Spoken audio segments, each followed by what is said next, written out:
Putting in the march to my mind all day, sipping herbal in the morning just to feel okay. Had a dream I was water just flowing through space, till I landed on the record that my grandma would play. Talk sweet like jazz in the park after rain. Water grass smell green and the air feels sane. Put the phone on mute, let the silence explain. I don't need much, just a book in the brain.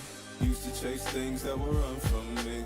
Now I sit still, let the peace come free. Paint a verse in the sky with a loose leaf. While the moon do a dance with a soft oak tree. Let it ride, let it be, let it be what it be. Got a breeze in my chest and a thought run free. I don't rush, I don't race, I just float on three. Got a vibe in my soul, got a life on key. Let it ride, let it breathe, let it roll like that. Got the world in my cup and the beat in the back. I don't stress, I don't fold, I just lean on facts. If the sun don't shine, I'ma still bounce back. I've been good, I've been gone, I've been lost in the loops. Got a hoodie and some headphones, walking with troops. Ain't no answers in the feed, just noise and flex. But I found God once in a vinyl set. Talk slow when I speak, let the moment stretch. Learn peace ain't found, it's a thing you protect. Yeah, I vibe like water, I change and shift. But the roots still deep like my grandma's grits. City move fast, but I drift like smoke. Let the rhythm in my chest be the way I cope. Wrote a song for the days that feel soft and broke. Why the healing don't shout, but it still got hope. Let it ride, let it be, let it be what it be. Got a breeze in my chest and a thought run free. I don't rush, I don't race, I just float on three. Got a vibe in my soul, got a life on key. Let it ride, let it breathe, let it roll like that. Got the world in my cup and the beat in the back. I don't stress, I don't fold, I just lean on facts. If the sun don't shine, I'ma still bounce back. Let it ride, let it be what it be. Got a breeze in my chest and a thought run free. I don't rush, I don't race, I just float on three. Got a vibe in my soul, got a life on key. Let it ride, let it breathe, let it roll like that. Got the world in my cup and the beat in the back. I don't stress, I don't fold, I just lean on facts. If the sun don't shine, I'ma still bounce back.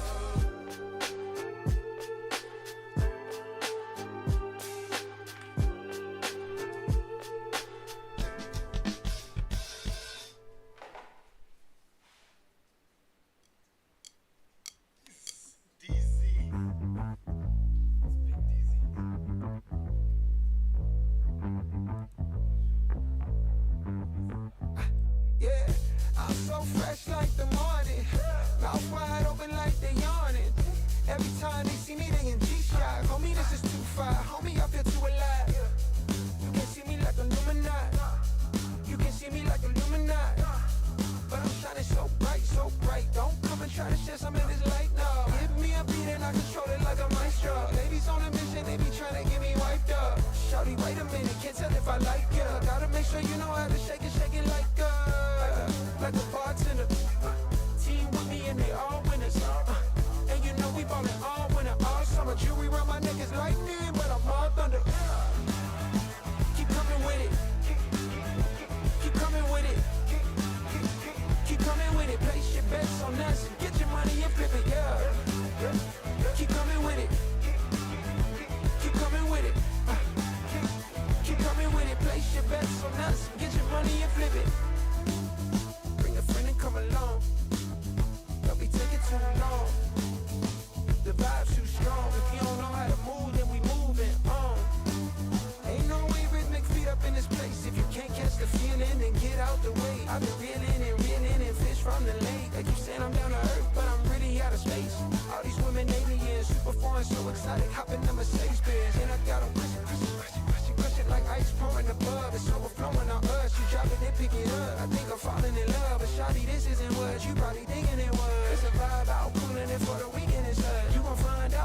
All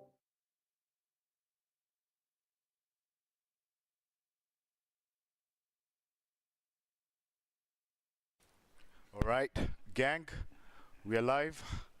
What's good, guys? How's everyone doing?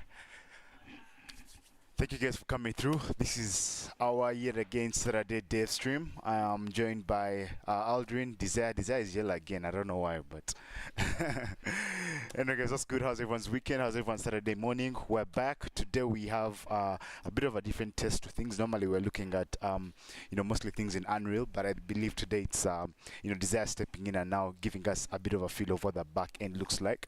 So we'll be looking at a few things from a few things when it comes to code, and yeah, maybe I'll hand it over to Desire to just kind of initiate us and just give us a bit of an idea of what we're looking at today. Desire, over to you. Hi guys, how are you doing? What's up?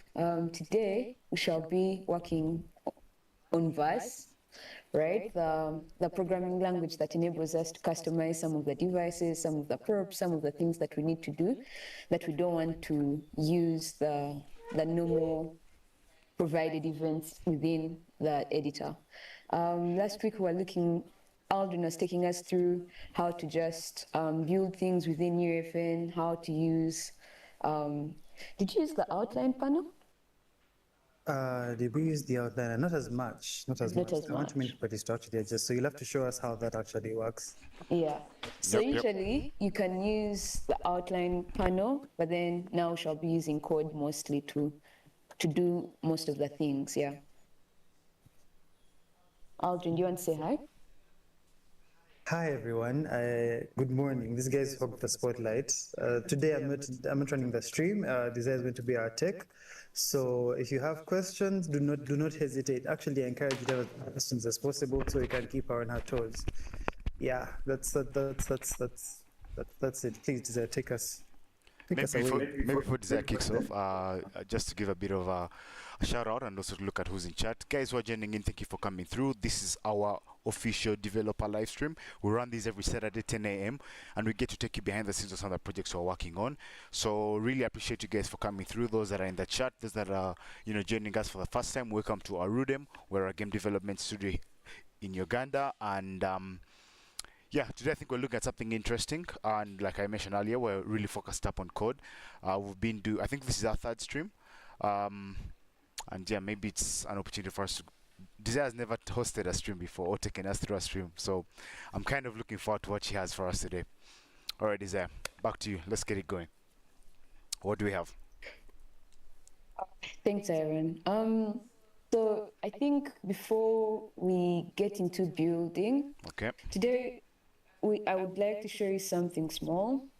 Aldrin had shown you the side where you can just a documentation mostly for UFN, but there's also a documentation for Verse in case you want to learn how to do different things like create your own devices, create your own NPC behavior, different things. There is always like a documentation that is really well detailed that can take you through all that. Now, what are we building today? I think we can start off with something fun, something small, like spawning a car, a vehicle, right? How do you do that? So there is something called the content drawer down this side. The content drawer, you usually find everything that you want to do, everything that you want to build. Most of these are provided by Fortnite itself. So if you come down here into devices, that's where you'll find our spawner for the vehicle, right? I'm already in devices, so I'm going to do vehicle spawner. Which one do you want? Which vehicle would you want to spawn? Let me just pull up my Discord here. Let me see what other one is getting initiated. Because we have a big guy, don't we? Yeah. Our guy that we usually use. You want to get. Oh, I mean, it's okay. Let's use there's an orange. I think it's a Mustang. I'm not really sure. There's a sedan spawner. No, you use the Fang. There's the Fang spawner right there. I'm seeing it next to. There's no truck. There's a big truck here. The big Big The rig. big rig. The big rig. Yeah, totally. Okay. That's fine. That's fine. So we're going to use the big rig. Wrap it in our world. Is it moving? It has hanged. I don't know. It has not. Usually Okay. there's a bit of lag, so you kind Yeah. of have to be patient. So just drag it. I have dropped it. Yeah. So hit F, I think, to find where it has actually landed. Right. Desire, could you just again, I wasn't paying so much attention when I was starting. What exactly are you looking at? Because the stream is more inclined towards something to do with adding AI enemies to our game. So Yeah. So we're going to bring in creatures that our player will be fighting, but I wanted to start off with something easy, something that would lead us into the programming itself. okay, Something small. So I'm going to first provide maybe a vehicle, introduce the code, how it looks like, a few things that they need to know. Then we shall program the creatures in. okay. That's how it's going to flow. So we're going to start with programming a vehicle first. Yeah, Okay, yeah. all right. So where's our car? That's what I'm trying to So you find. could restart or drop it in again and see. Yeah, it did not come in. Yeah. So So just back to our content drawer. yeah, there it is. There it is. So we have this vehicle. One of the ways you can work on it is by coming down up here into the details panel, and you use already like pre-made functions and events.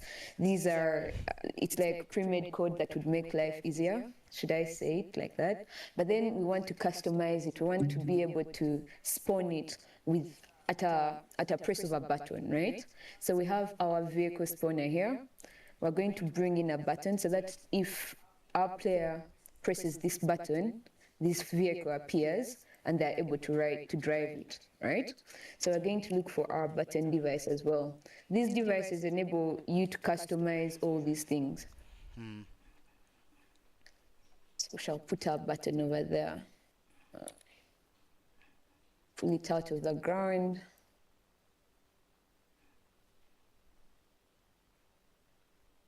There you go. So buttons are the ones you use to like interact with the various objects, the various NPCs. Yeah, okay, me, I'm choosing to use a button now, but you can also use like trigger devices, like if a player passes this point, then this can happen. But I'm using this button so that I can show you, maybe have an inside look on how that can also be done. So we have our two devices that are ready. Now we're just going to enable them to communicate and be able to execute through code. We come up here, this panel, Verse, and we open the Verse Explorer, which will open up here. This is the name of our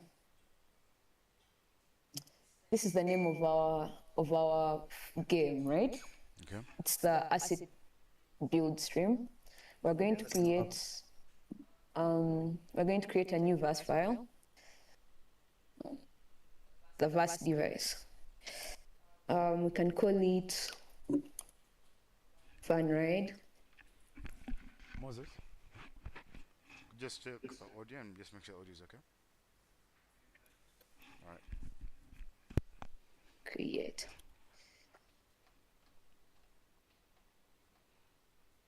So immediately you decide to create one, you have to have Visual Studio Code installed so that it opens that automatically.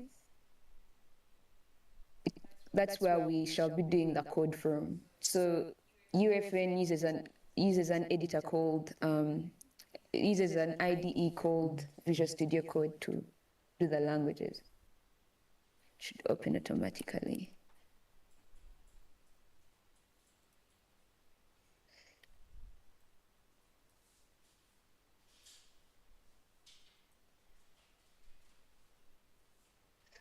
Aldrin, have you ever tried to program with Verse before? It's a very good question. Not particularly. I am usually a very visual scripting driven guy. So normally I'll work with the parameters that I tend to put out for you. Yeah. Or if it requires a bit more complexity, I'll probably use Blueprint and Unreal Engine. as much as I like C++, I tend to dodge it most times. Okay. What about you, Ivan? Huh. Trick question, I see. I see what you're doing. I see what you're doing. I see what you're doing. It's a setup. Yeah, but as Isa is doing her thing, I just want to do a bit of housekeeping. Those that are joining us in chat, thank you for coming through. Again, this is our developer live stream. We get to take you guys behind the scenes of on some of the projects we're working on. And if you're watching on TikTok, you can head over to YouTube. It gives you a better viewing experience than if you're watching on a YouTube vertical. But all around, thank you guys for tuning in. We do this every Saturday, 10 a.m. to midday. I hope we get to keep time today, guys. We normally decide to go past midday. Things do get a bit exciting, but hopefully we'll try to keep the time this time around. Desire, have you finished fumbling, or what are you currently doing?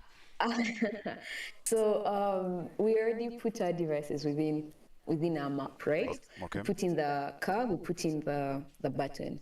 So what we are doing this side is calling them by me putting, okay, remember we created a script called FunRide, right? Okay. It was in Verse. It created a class that creates a device. It's a creative device that you usually drag into your game, into your map, so that it's able to communicate to the devices that you have put within there. Now, what we're going to do, the next step is editing these devices that we called. When you say at editable, you're saying that you would want to customize a specific device, right? So at editable, the first thing that we're going to customize is our was it Big Rig? Yeah, that was the car. Firstly, before you go very, very far, this is all seeming quite relatable. I just need you to do for me something very, very small. Outside of like the syntax, I just want you to break down for me that class, because I know this from my object-oriented programming is you have a class and you have the class name, you have some, what do they call them? Functions inside the class. Yeah. Yeah, so just tell us what is what. You could also So just do them as this is our comments. class, right? This creative device over here. Our class name is FunRide. You get to see that every time, not like when we are going to create the creatures, we're going to create a different device to communicate with those creatures, right? Within those devices, we shall also have a different class, right? A different class for those creatures. Now, when it comes to functions, the functions come down below. You see this on begin. Whenever you're done calling your devices up here and connecting them to the devices within your map, when this function runs on begin, it means that once the game starts, I want you to run the code that comes below down this side, right? Down this side. So it's like I'm just trying to create the parallel. It's like my int main or something. Yeah, definitely. See, okay.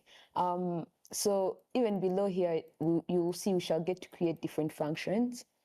So down here, it's for functions. Up here, it's to call your class and then to also get variables and communicate with the devices that you have already built within the map.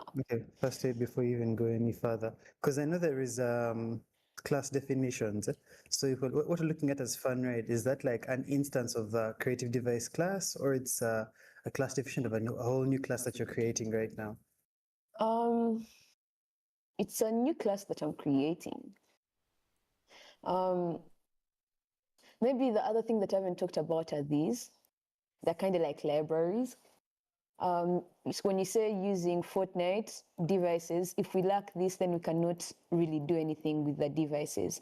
When we come down here, it will just show errors, right? If you're to do math, then you bring in using spatial math. You'll have to call that also. So this is where you start calling those libraries that already exist, that have already been provided to you. So just for context, everyone who's watching, it's since we usually encourage code reusability when we're programming. So we tend to create these libraries that have predefined functions, basically predefined tools. And then if you want to use them in your code, you just simply call them. So in this case, in Verse, the function call syntax is basically that using then Fortnite then .com/devices, which is now the name of the library you're going to be using. So if she's using components from the devices library, she has to identify that she's using them from that particular library. If she tries to use them without, sort of like calling that that library, they won't actually work. I think that's it, Desire, right? So, the other thing that I would like to introduce our audience to is what we call our verse.digest.verse. It's a file that has everything that you need to know, everything that you need to use, from the devices that you want to edit, what can be done with them, to the functions that you're creating, how can you connect them to the devices that you have called, right? So if I come here and do control. See. As you're doing that, there's a quick question here. Someone's asking, does PHP, HTML, oh, I think he's asking, he's a PHP/HTML guy. Does he have any luck with this, or will he have to learn a new language? I think Manuel is trying to find out whether, with the code stack that he knows currently, which is PHP and HTML, is that enough for him to dive to get straight into development, or does he need to learn a new language? Well, the thing is, he already has the foundation knowledge, right?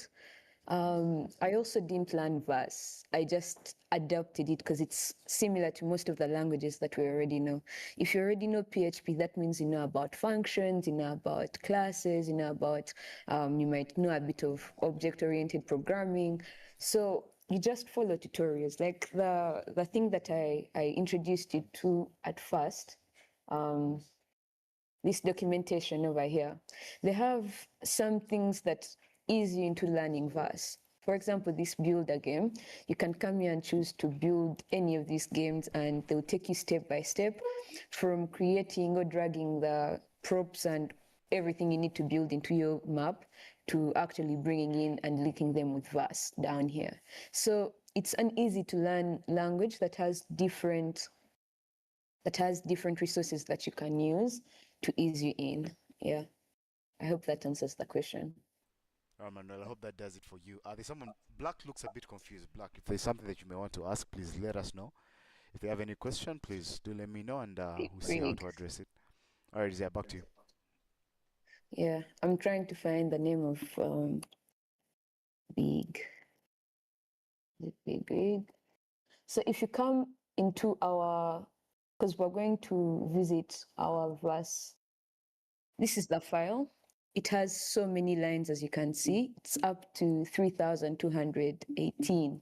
That's a lot of files, but it shows you how to use different things that you are into.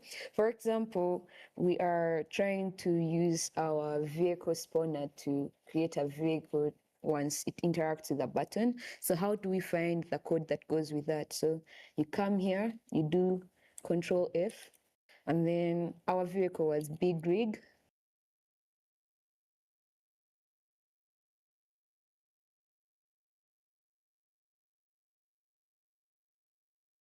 Is it just big rig or big_rig? Let me see.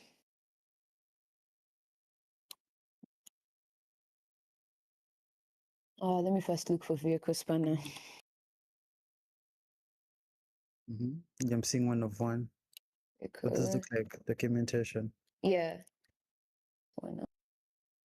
I'm seeing that the ones thinking the comments, highlight the comments. Which one are you saying?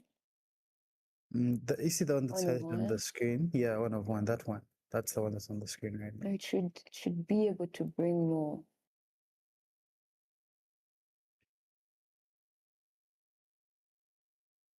So maybe just to supplement to use your answer to, I think it's Manuel. I don't know. You could forgive me if I butchered your name. I think with PHP and HTML, what you need to add on is just simply understanding things like program flow statements, like how to stop a program, how to start a program, how to, essentially things like that. That's even object-oriented programming, but they're not very difficult to learn once you're already in the door with the structure of those. I believe they're essentially, what's the word for those languages? Pardon? The classification of languages like HTML.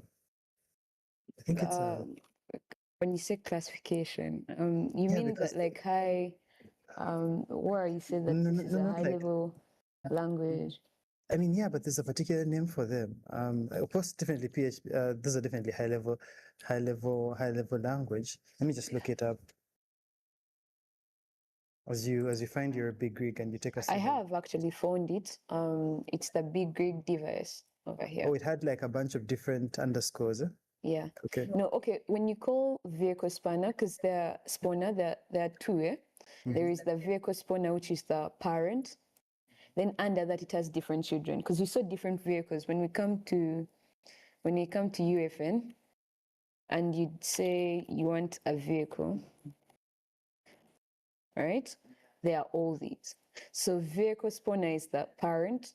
Then these are the children. So you start with the parent. You start by calling the parent, which is vehicle spawner. Then that's why at first I had vehicle spawner. Then I was looking for the parent, the child's name, which is big Greek device. At first I thought it was this underscore wasn't there, but it has that underscore in between. Yeah. Okay, awesome. That makes sense. That makes sense. I think for me, my biggest gripe with coding for video games, all the stuff you have to remember. But I think for you, you're good on that front. Yeah. I try. Yeah, I've actually found it. So in that classification of looking at different programming languages, HTML falls under what you'd call markup languages, because they're often used to describe formatting things versus maybe something like JavaScript that would help you describe logic and stuff like that. So all you have to do maybe is crossover is just learn the languages that let you do that whole logic, the whole logic part too. Yeah, true. So, I would like to explain this bit that I'm doing. Oh, Yes, sorry, please. it should be button device.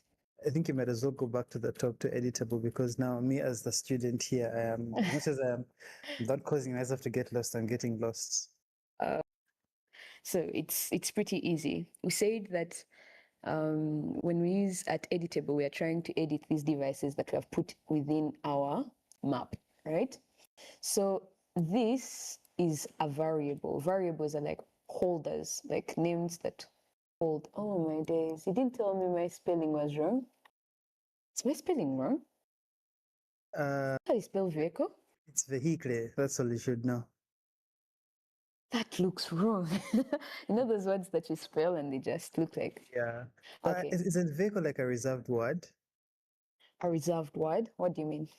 For example, you're trying to name a variable for. Yeah, so I wanted to, maybe we can call it big rig. I called it vehicle just in case, but we can call it Yeah. big rig since our vehicle name is big rig, right? Yeah, just call it big rig. Big. No, that sounds like a dangerous biker, big rig.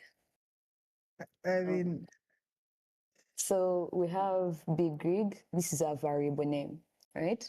Which is holding in this vehicle spawner device, right? And by you calling vehicle spawner device that's the second time, and putting it in this, you're saying that I want you to keep whatever is put within that. Does that make sense? following. Sorry, I'm doing alt. I'm so used to marks instead of command. I end okay. up with It's okay. alt. It's okay. So that's that. Like you give it a variable name, you call the device, and you say, I want you to keep whatever I am storing within you. Does that simplify it?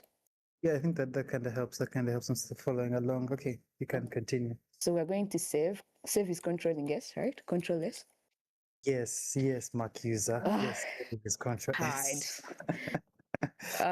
Okay, so we come back here to our thing. So what I want us to do is I want us to call our device that we created. Remember the fun ride verse device that we created at the start, the way we saved our file?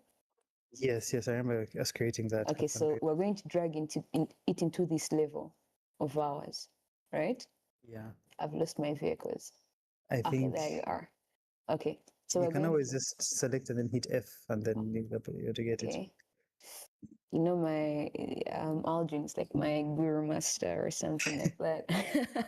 So I we're have going to, I so have thousands of hours in so so we come into all. Let's first remove this. We come back to our main file, our main folder, right?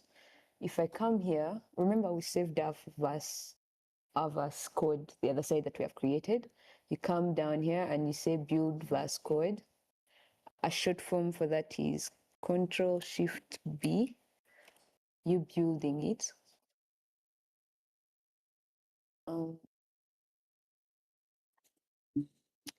It's an error. Checking in. Looks like we have an error. Is that it? Is, Just it's a script error. I'm seeing dangling dash assignment with no expressions. Yeah, please show us how we firefight those. Script error 3000. So we're seeing that we have it. The problem is in our funride.vast, the folder that we created, and it's saying these lines, I think. Let's see.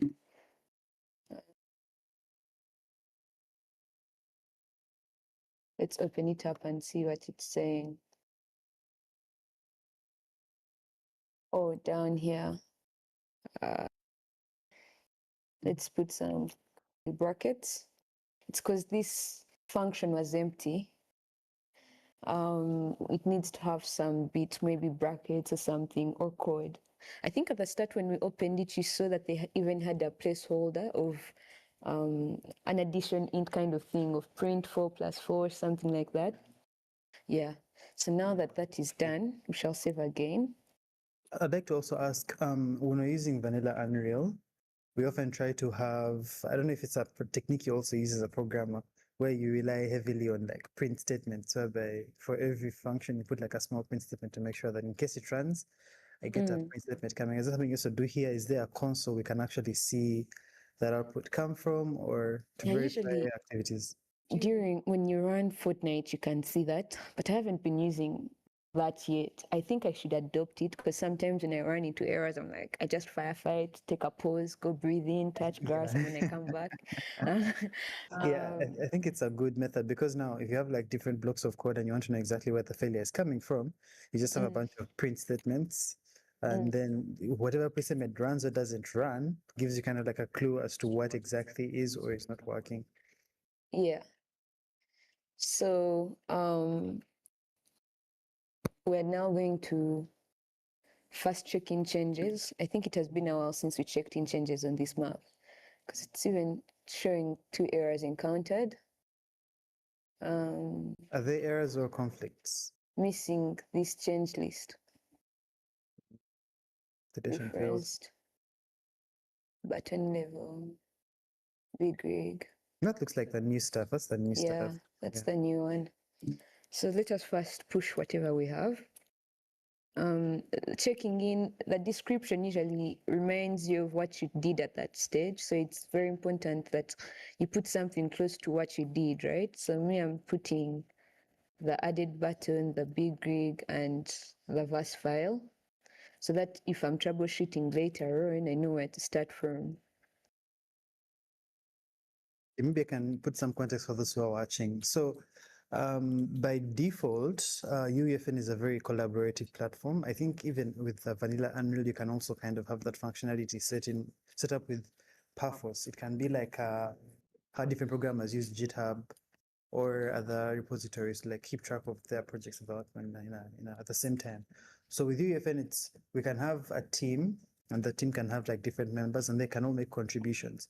After the end of making your contributions, you have to check in the changes you have actually made. So that's the part that shows us filling in. So you can put some small documentation to indicate what exactly you have changed.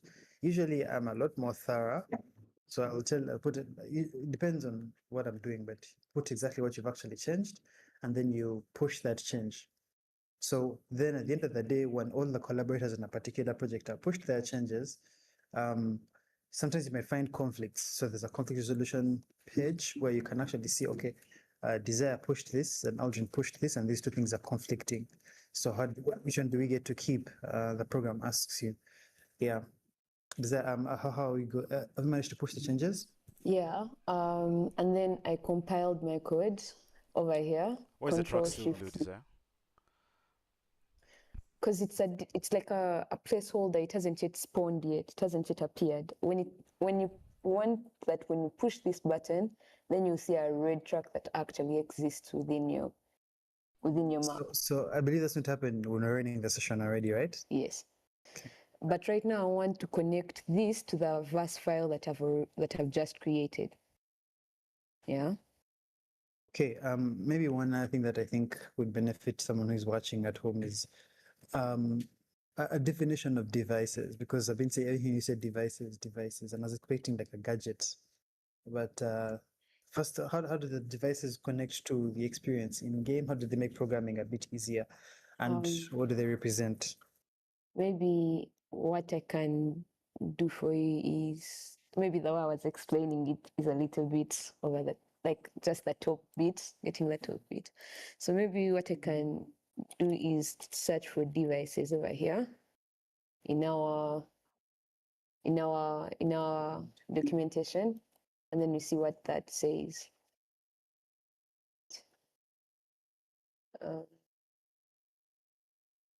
They're bringing specific devices.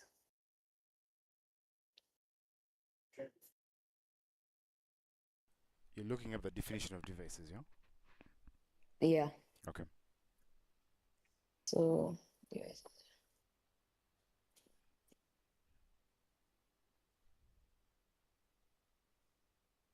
What I can do is this.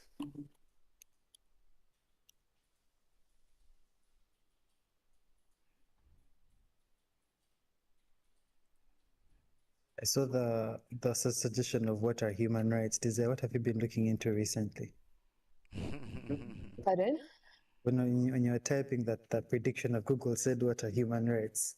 So Oh, I'm wondering, have you been looking into some activism? they're just giving examples Of what? Devices. of the devices. Yeah, you're going to have to find the words, Desire. I think you're kind of Because I have.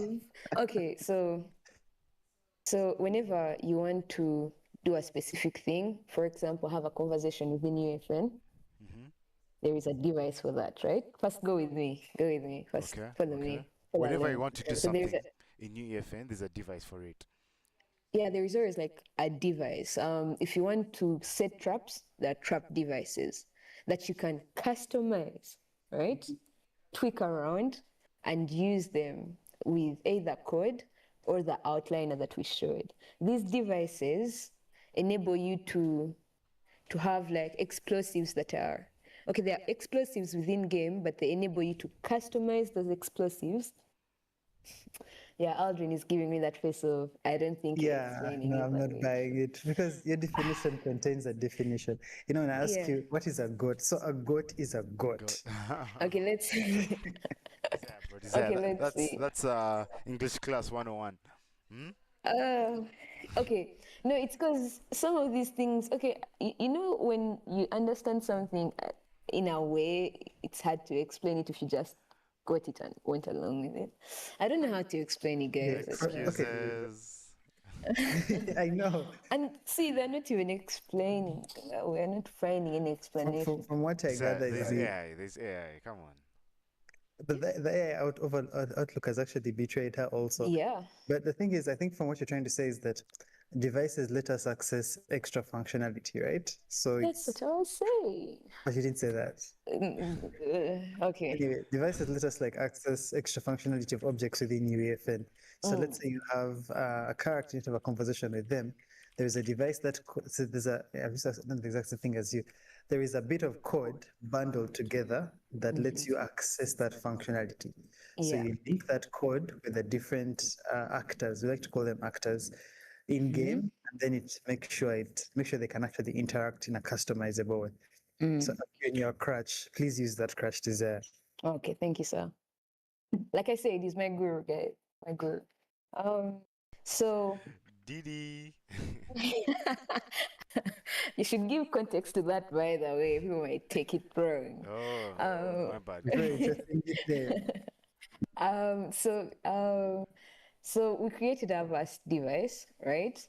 The one that enables us to add functionality. Aldrin. So our verse, as you can see, since we already called big rig in there and the button, it will come with the variable, the names that we gave them, right? Desire, what are the two things? There's the blue track that is yet to spawn in, but then there's something on your left too. Yes, the button and then the console that I'm seeing here. This So, one. yeah. So Could you zoom in a bit? at Could the- you zoom in a bit to it, please? so this is the button, right? You can just hit F, select the button and hit F, Okay. then F. So this is the button. Then to your The extreme button left, that I'll, there's something to your extreme left. Oh, that's just a this chair. one? Yeah, is that a? No, it's not a chair. Oh, it's not actually. I thought it was like a seat. All right, That would be a very interesting pair. So this is the, remember when we were creating a file to create my code in? Okay. This is the device that we created with that file. This is the, remember the class device? This is the device that we call in-game, so that once the game begins, this device communicates to these guys that we have connected to it, and it just keeps on telling them what to do. Getting it. I think I'm getting it. So basically, this console is like a visual representation of our code. Yes, yes. That was not so hard, Desire. Why do they mean- use that though? Why do they use why do they illustrate it using like could you control F so we can let's have a bit of a better POV of it? It's like some vintage computer futuristic kind of thing. Yeah. Back For to the those who future. have watched Silo, bro, this gives me Silo vibes. Shout out to Derek. Silo season 3 coming out this month, I believe, next month. Is it this month or next month? Very I think it's stoked this for month. it. I think it's this month. I feel like if you're bro, Silo is and then let's not get there. Let's get back to the topic. Desire, back to you. This looks like a relic. That's how they'd call it in Silo. All right, back to you, So, D. so when you click on the button, our details are these, right? You can Yeah. either customize it from here. You see, there are already functions that are already preset, right? They're already, you can set the time that you want it to be interacted with. You can do different things. But if we don't want to go that route, that's where verse comes in, right? So when we created this device, and in our code, when we called the button, why isn't it coming out? In our code, we say that we wanted to be able to edit this button. We called it a button vehicle for our big rig. And then we also called the vehicle spawner to call the big rig as well. When we connected that, and you come to UFN, when you click on this, you'll see that they appear over here. The big rig and the button, just that they are not connected to anything yet, right? They are just going off based on the code that I gave it. So what we do is, you see this eyedropper over here? Yep. We shall use it to pick what we want it to connect to. So if I click on this eyedropper and I come, when I come to the button, obviously it will say no because it expects a vehicle. And when I come to my spawner, it will accept it because it's the vehicle spawner that we talked about. So there is a little bit of intelligence there. Yeah, no, I appreciate that because it means that they're class specific, so you can't pick something from the wrong class. Exactly. So we Yeah, shall what he also said, connect our button. So we have also connected it to our button. So whatever code that we shall write, this device will communicate to this button, and it will also communicate to this big rig. Aldrin, have I explained that correctly, sir? Yeah, no, it's okay. I get it because it seems like you're trying to create your custom outliner, essentially. Yeah, And that custom outliner is going to be a reference. So again, you could have said that. So Just 1 second. I just want to do a bit of housekeeping for those that are joining us on TikTok. Jesse, thank you so much for the like. Guys, by the way, if you're watching on TikTok, I'd recommend you switch over to YouTube. You get a better POV of the stream and you get to see most of what we're talking about a bit better than it is on YouTube, on TikTok. But once again, yeah, thank you guys for coming through. Thank you for those who are following. We appreciate you, and yeah, stick around and maybe you can pick up and learn a thing or two. All right, Desire, back to you. Did you mute it? no, I had muted for a bit. So the thing that I wanted to show you last time is if you do control you see, it allows you to select this vehicle spawner that we had, and it takes you to Fortnite Digest Plus. And now you can see everything that you can do with that. These are the children spawner devices that we're talking about, vehicle spawner devices. And below that, you'll see that this parent one can enable you to to to to do all these things to It's so interesting to actually look at, because from what you said, it's the first ones that are there are the different vehicles. First of all, I'm seeing big rig, I'm seeing sedan, I'm seeing quad, crasher, and then and we next, saw them within our content drawer, right? yes. And then down here, I'm seeing best class values of very specialized vehicle spawners which allow specific vehicle types to be spawned. That's fine. Then the one that lets you do actions, I'm seeing agent enters vehicle event, and then you can control what happens when a player enters the vehicle, what happens when a player, let me see, exits the vehicle. Okay, this is nice. So these are all connected to your button, right? No, these are functions that can be carried out Yeah. once you connect them to the vehicle. If you want to do anything, you can even see this one ensures that the vehicle is destroyed once the player exits. Yeah, there are different ones. So I just wanted to show this. Yeah, so I just wanted to show this to anyone who would want to code. Like, as long as you call your specific device, you can easily connect to it by doing the control, the clicking, and you see what can actually be done under that. I have a question. Desire. Verse, given the language verse, maybe for those who are just joining us, is it a code? How can I put this question? Is the code specific to itself, or is it more or less a child of maybe like C plus or C plus plus?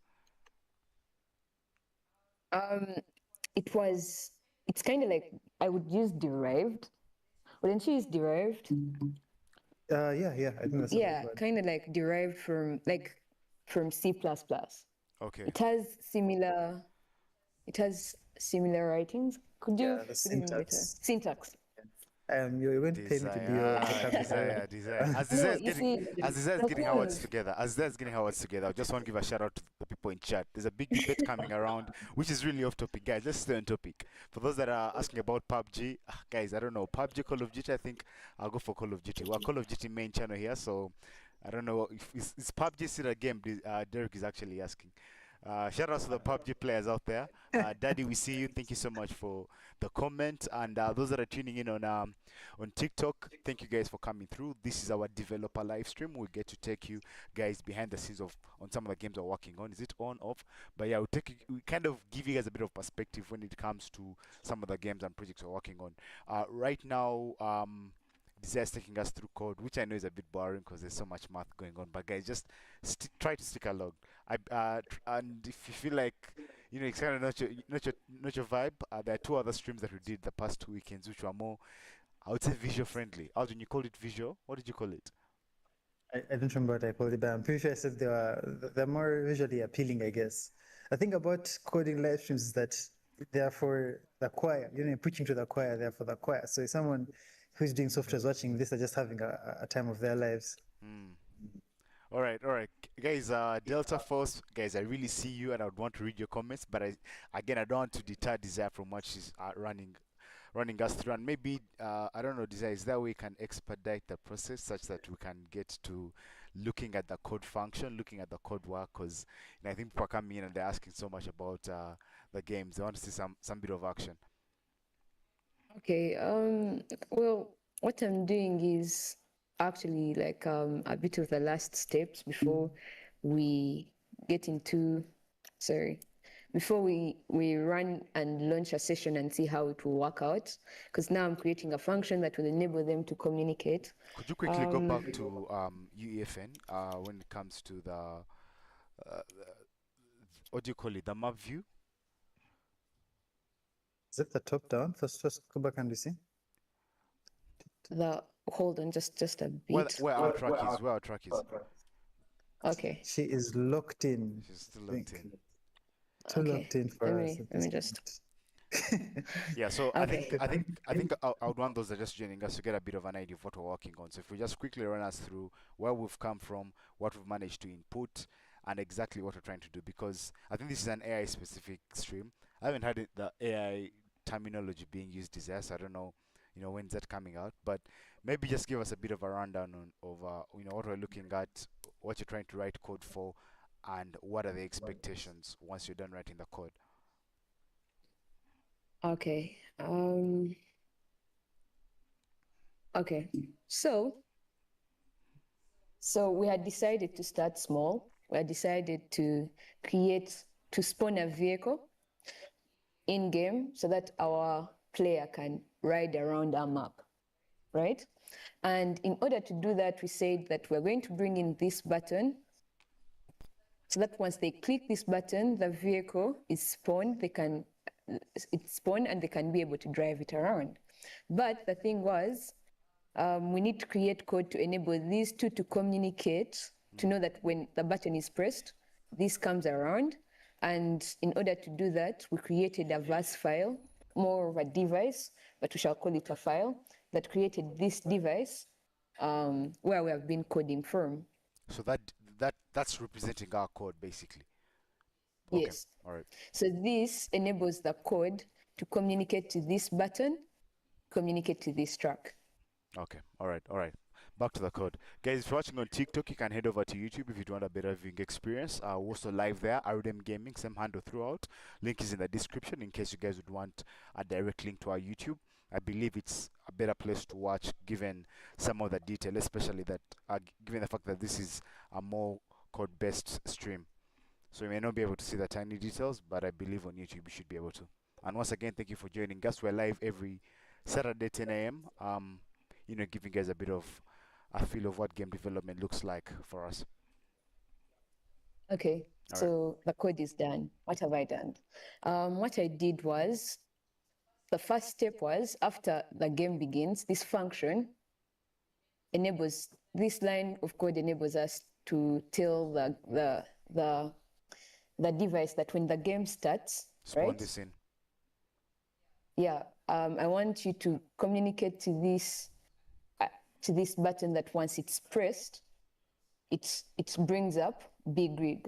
It spawns Big Rig, Oh, you've called it our vehicle. Big Rig. Is it like is it the name of the of in that tray? Is it what it's called? Or Yeah, it's called Big Rig Spawner. So I just went with the name of the car, the name of the truck, Big Rig. could you open all the assets, and do they all have variable names or? Yeah, let me see. You can be talking, Aldrin. You can say something. Yeah, they all have unique names. Just that they're quite few. I wish we had. I'm trying to look at a way we can get custom functionality of vehicles within UEFN, like for our games and our experiences, to see if we can actually have a custom car rig brought in. Then, because the selection here is a bit limited. Yeah. So these are the different vehicles that we have that can be spawned They within all the have game. different names, yeah. Yeah, so we went with this one, which is Big Rig, but then we have the ATK, which is kind of like a golf cart. We have a helicopter spawner. We have a fun dirt bike spawner. We have different ones. We have even a sedan. I think this is Aldrin's favorite because Captain Yeah, talking true, about true. it. Is it? It's just so easy. It's easy to see. Yeah. Could you have it also as one of our spawn? You can drag that Yeah, I into think drag it understand. inside. We have like two, so when they both spawn in, we kind of see the animation. I think it's really cool to see. And So I saw that Epic launched. They launched some. They launched a certain asset class. Maybe we'll look at it in our next stream. That's quite interesting. Where now you can also have pets, and then then you write code for them, and they act as NPCs. I think that's they're trying to integrate the pet functionality from Fortnite into UEFN, which is actually kind of dope. Yeah, That gives you the ability to have companions within exactly. your experiences. That's actually dope. I'm going All to right. drag in a second button. All right, cool. As Isaiah is doing So that, Amoti is saying this is a great innovation. What platforms are you? Wait, what platforms are you for the game? Huh. I'm trying to make out your question there, Amoti. If you could ask it again, then maybe it would. But maybe asking what platform we're using currently. So we're now using Unreal Engine. We're developing on Unreal Engine. And some of the games that we've worked on are available on a PC, console, and PlayStation. So, sorry, PC, Xbox, and PlayStation plus mobile. So, in case you'd want to get a bit of an idea of some of the games we've worked on, Arudem, I hope our Epic page is ready. Yes, our Epic page is in the pipeline. The hype is real. The hype is real. We're going through the stage where they're verifying, validating, because Epic is very strict about security. So currently they're just verifying the details of our games, trying to make sure the age rating is actually appropriate, and then everything will be live and fresh. Expect to see a preem look. I'm using game lingo in real life. Crazy. A good look. A good Yep, look. but those who are wondering, we're currently using Unreal Engine, and it's the platform we're using to develop most of the games that we build. And this is Desire taking us through what it looks like having, what do you call the car? Do you call the car an NPC or? I mean, in this particular case, the car is a traversal mechanism. Okay, yeah, Yes. but Then for the NPC bit, it's going to be the second part where she takes us, I think in the second half, where she takes us into adding basically NPCs. But what which would are you call the in-game. car? Because I feel like the car is still non. It's more or less going to. For example, in GTA, yeah, you see a bunch of cars driving on the streets. What would you call them? Would those qualify to be NPCs? Technically, if you think about it, the ones that you don't interact with Yeah.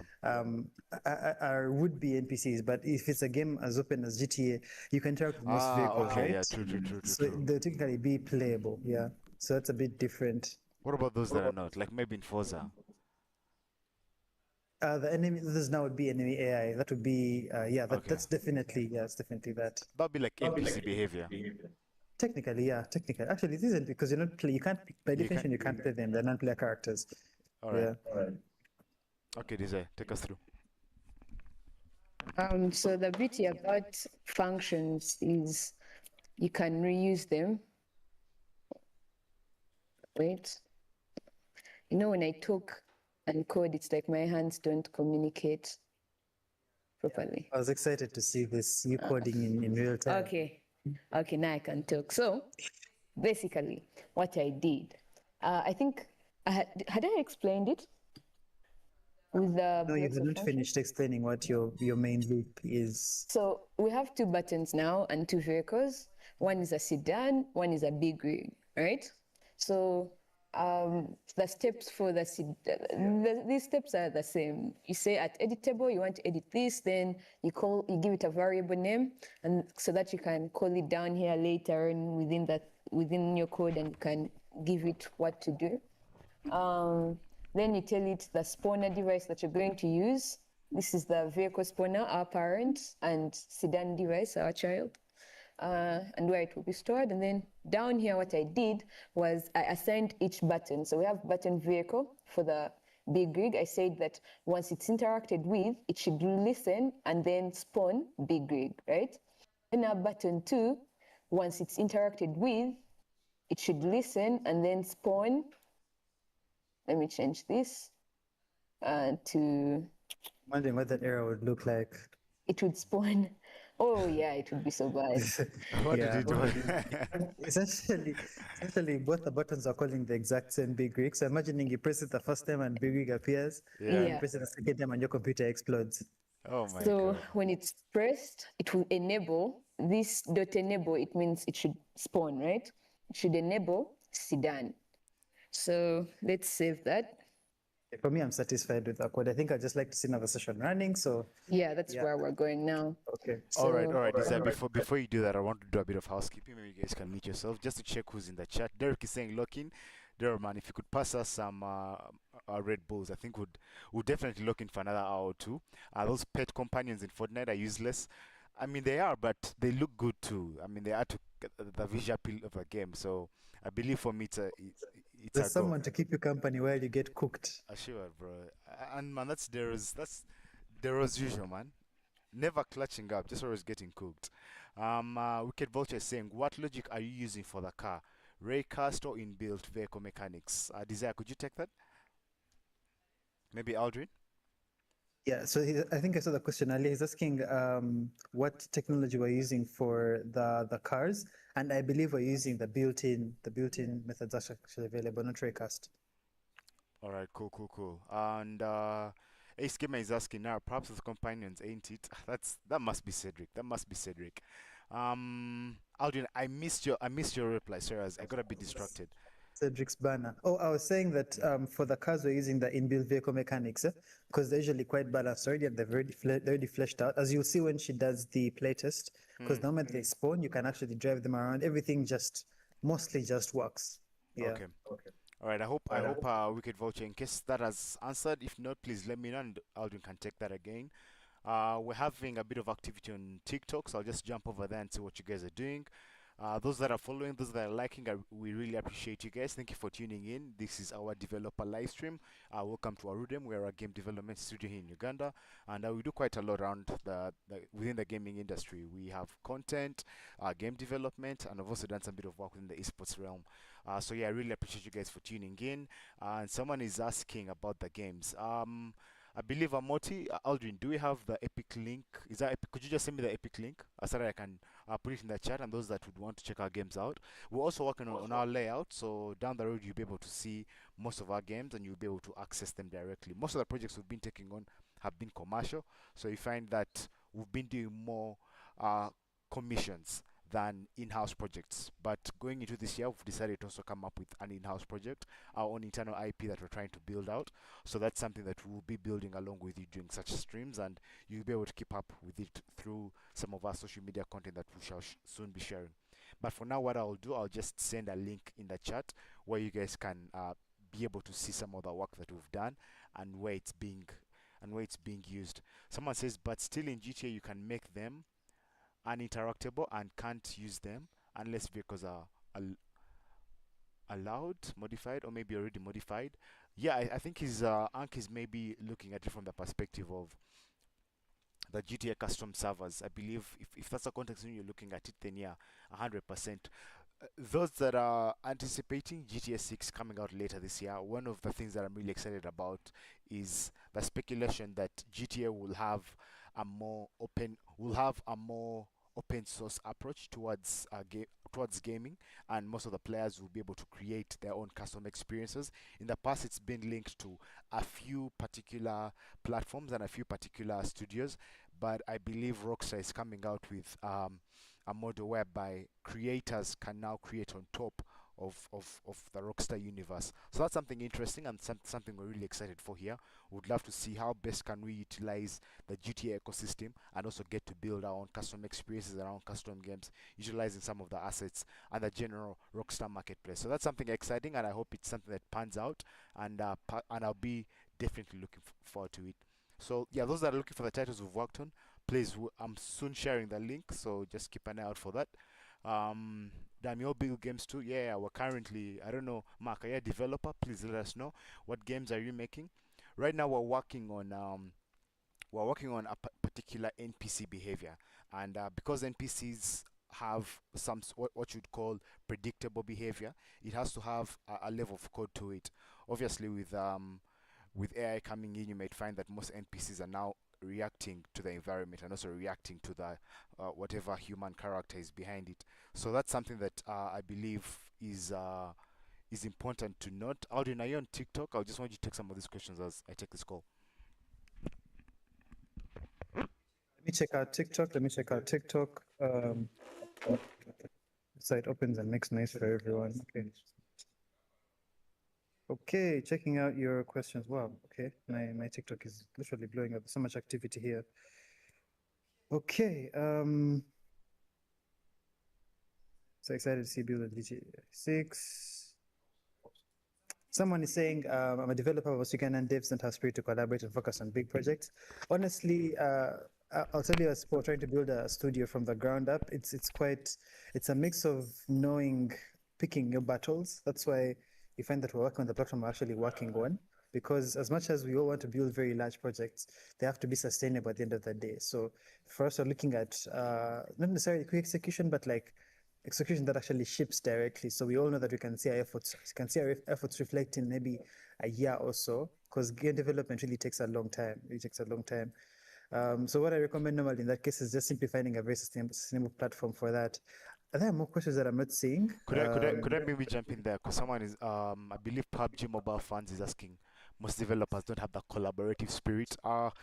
Look, I'm a big fan of collaboration, but I'm also a big fan of collaboration that makes sense. I think we throw we have that mindset of, oh, let's collaborate. If let's say we're two artists and we can work on this project, but you find that down the road it gets complicated if our collaboration might not necessarily yield into anything.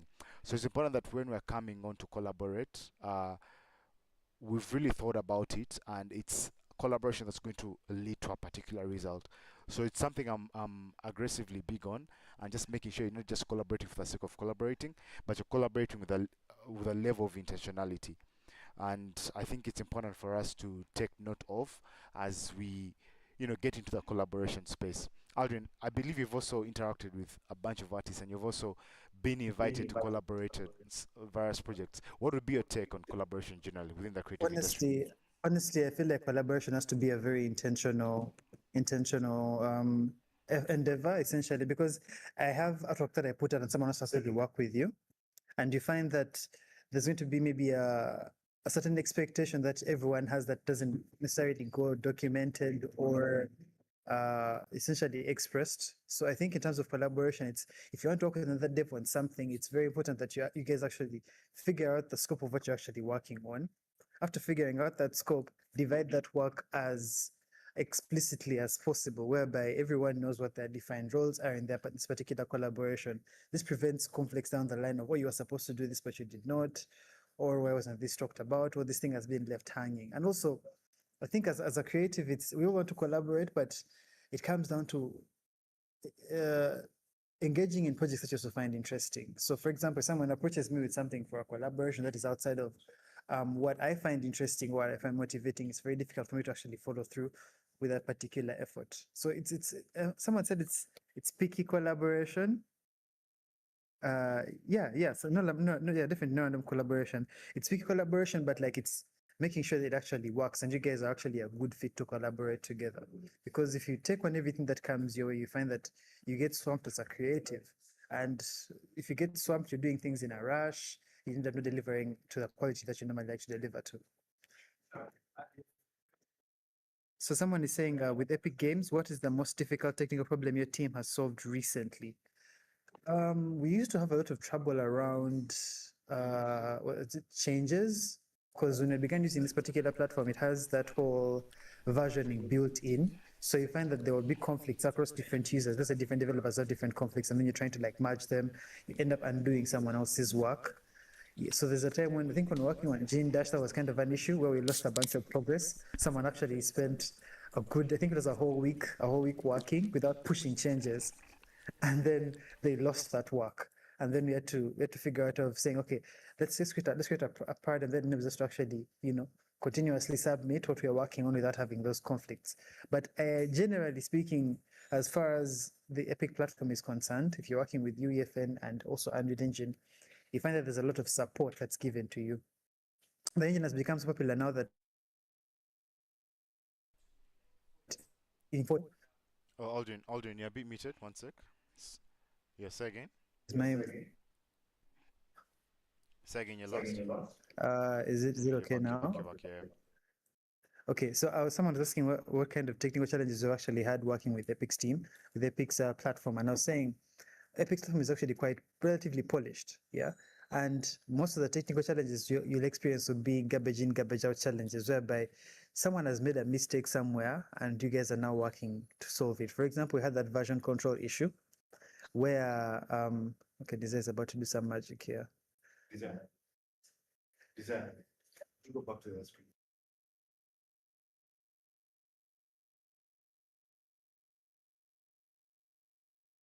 Yeah, whereby we had an issue with version control where someone worked for a certain period of time without, submitting changes. And when they submitted, then they are conflicting with what everyone else had.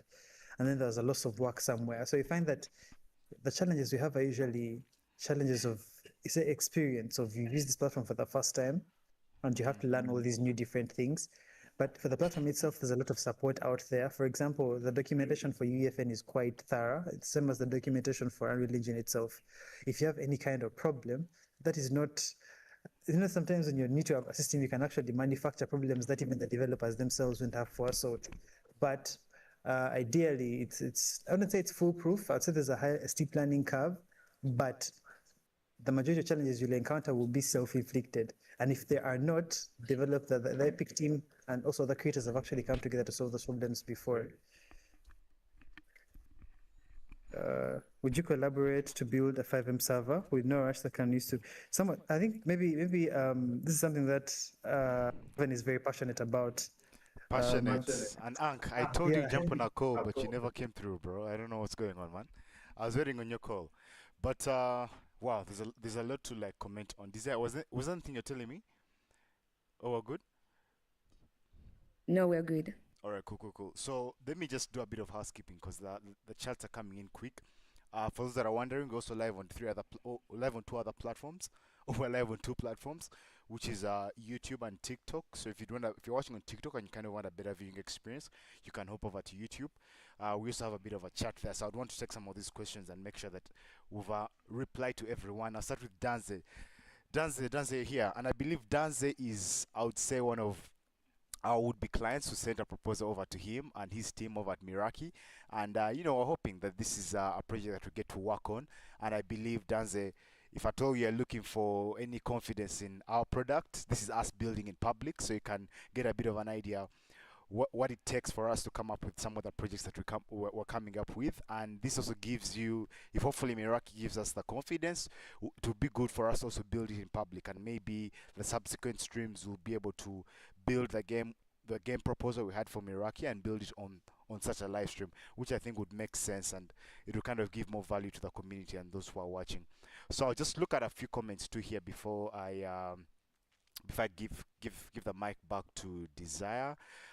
Building a large project is the biggest error you can make as a startup game dev. Oh, I believe you're looking at if you're aiming for triple A, if you're aiming for a triple A title. I believe that's what you're trying to hit on Wicked Vulture. yeah, yeah. And maybe I'll take this one because I have a take, but I also want you to say something on it. For me, my take is as an indie studio, because we like to call it scope. That's the word. It's scope. Scope is usually a big problem. When you pitch a project, even us when we have our dev meetings, we get excited. You say we want to have a game. A game should have this. It should have that. It should have that. It should have that. And by the time you guys are done with the meeting, your feature list is 20 features long. Yep, And if you're realistic, that is like 7 years of development, of which you guys do not have the team, of which you don't have the team capacity or the time to actually, the resources to actually push for 7 years. If you don't, they call it, I have a friend of mine who is a writer, she calls it killing your darlings, whereby you have these interesting things you want to put forward, but, they won't fit sustainably. So you have to kill your darlings. You have to, narrow down that scope as best as possible and say, you know what, as much as we have this big dream, since we are indie devs, let's start something small and make sure it's, quite polished. So yeah, I agree with you absolutely. Doing a very, very large project is always a good thing. But as a smaller studio, it's like it's a fast track to facing so many different challenges. Honestly, if you look at the most successful double A, I don't want to look at things like Clear Obscura that have a very large budget, but look at something like Silk Song. Yeah, as much as it was a very successful game, it didn't try to be like the GTA of side scrollers. It's like we have a core concept, we polish that to a particular level, and then we ship. That's how it should actually be. That's so you can actually be able to deliver such things, because it's so much easier that way. And I absolutely agree with you. Ivan, do you have a contradicting take, or you want to supplement? No, I'm actually just supplementing. I'm a firm believer lately that indie is the new cool when it comes to game development. I feel like the AAA titles are now like in a realm of their own, in that no one is aspiring to be like them. It's on a rare occasion that you kind of hear someone coming out and saying, someone wants to get into game development and saying that, oh, I want to be like, let's say, this studio or this particular AAA studio. Most of them are really benchmarking off indie studios, and when you see some of the indie work that's going out, it's more creator focused, and I believe the creativity right now is lying more within indie studios than it is triple A title studios, because when you look at most of the triple A title studios, they're aggressively run by corporate. As the conversations we've had, even in our past 2-3 streams, we talked about this quite a lot.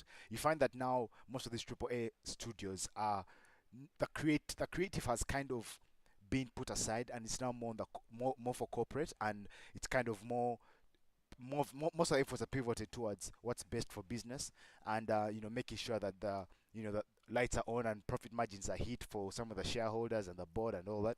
So aspiring to be a triple A studio and just trying to go that crazy, I feel like is not something that so many industry standard studios, indie studios are looking out for. Most of them are just looking at making sure that they don't lose their creative control, because the moment you decide to go big and go crazy when it comes to such an industry, you sometimes have to trade off a few things like creative freedom. So that's something to really look into. And you see it a lot of it with GTA and how much has gone into just that one game coming out. I feel like it's even less about the creatives, that the developers of the game, but more of the corporate decisions that are being made. You hear things like GTA developers last saw their families 5 years back. So at the end of the day, you're getting to realize that corporate is making so many of those decisions, and it becomes very hard for such a studio as successful as Rockstar is. You find that I would estimate at least you're going to see more of a corporate facing company than a developer facing company. So just something to keep in mind. And as we go, that's a journey that we're also on, and we're hoping to see where we go. Again, sustainable game development. Game development has always been a massive struggle and a massive challenge within the country, and not just the country, but I think if on the continent Africa, you find that very many indie studios out there failing to keep the lights on. And that's why us coming into game development, it took us a while. We did just drop into it to focus on building community, focus on building a really good content muscle. And now later on is now where we're coming out and saying, okay, now we can build these games. And we're not just falling into it, we're also sustainably working towards it and strategically working towards game development. So end to end, really, I think that's always a good point by Wicked Vulture. And yeah, thank you for pointing that out.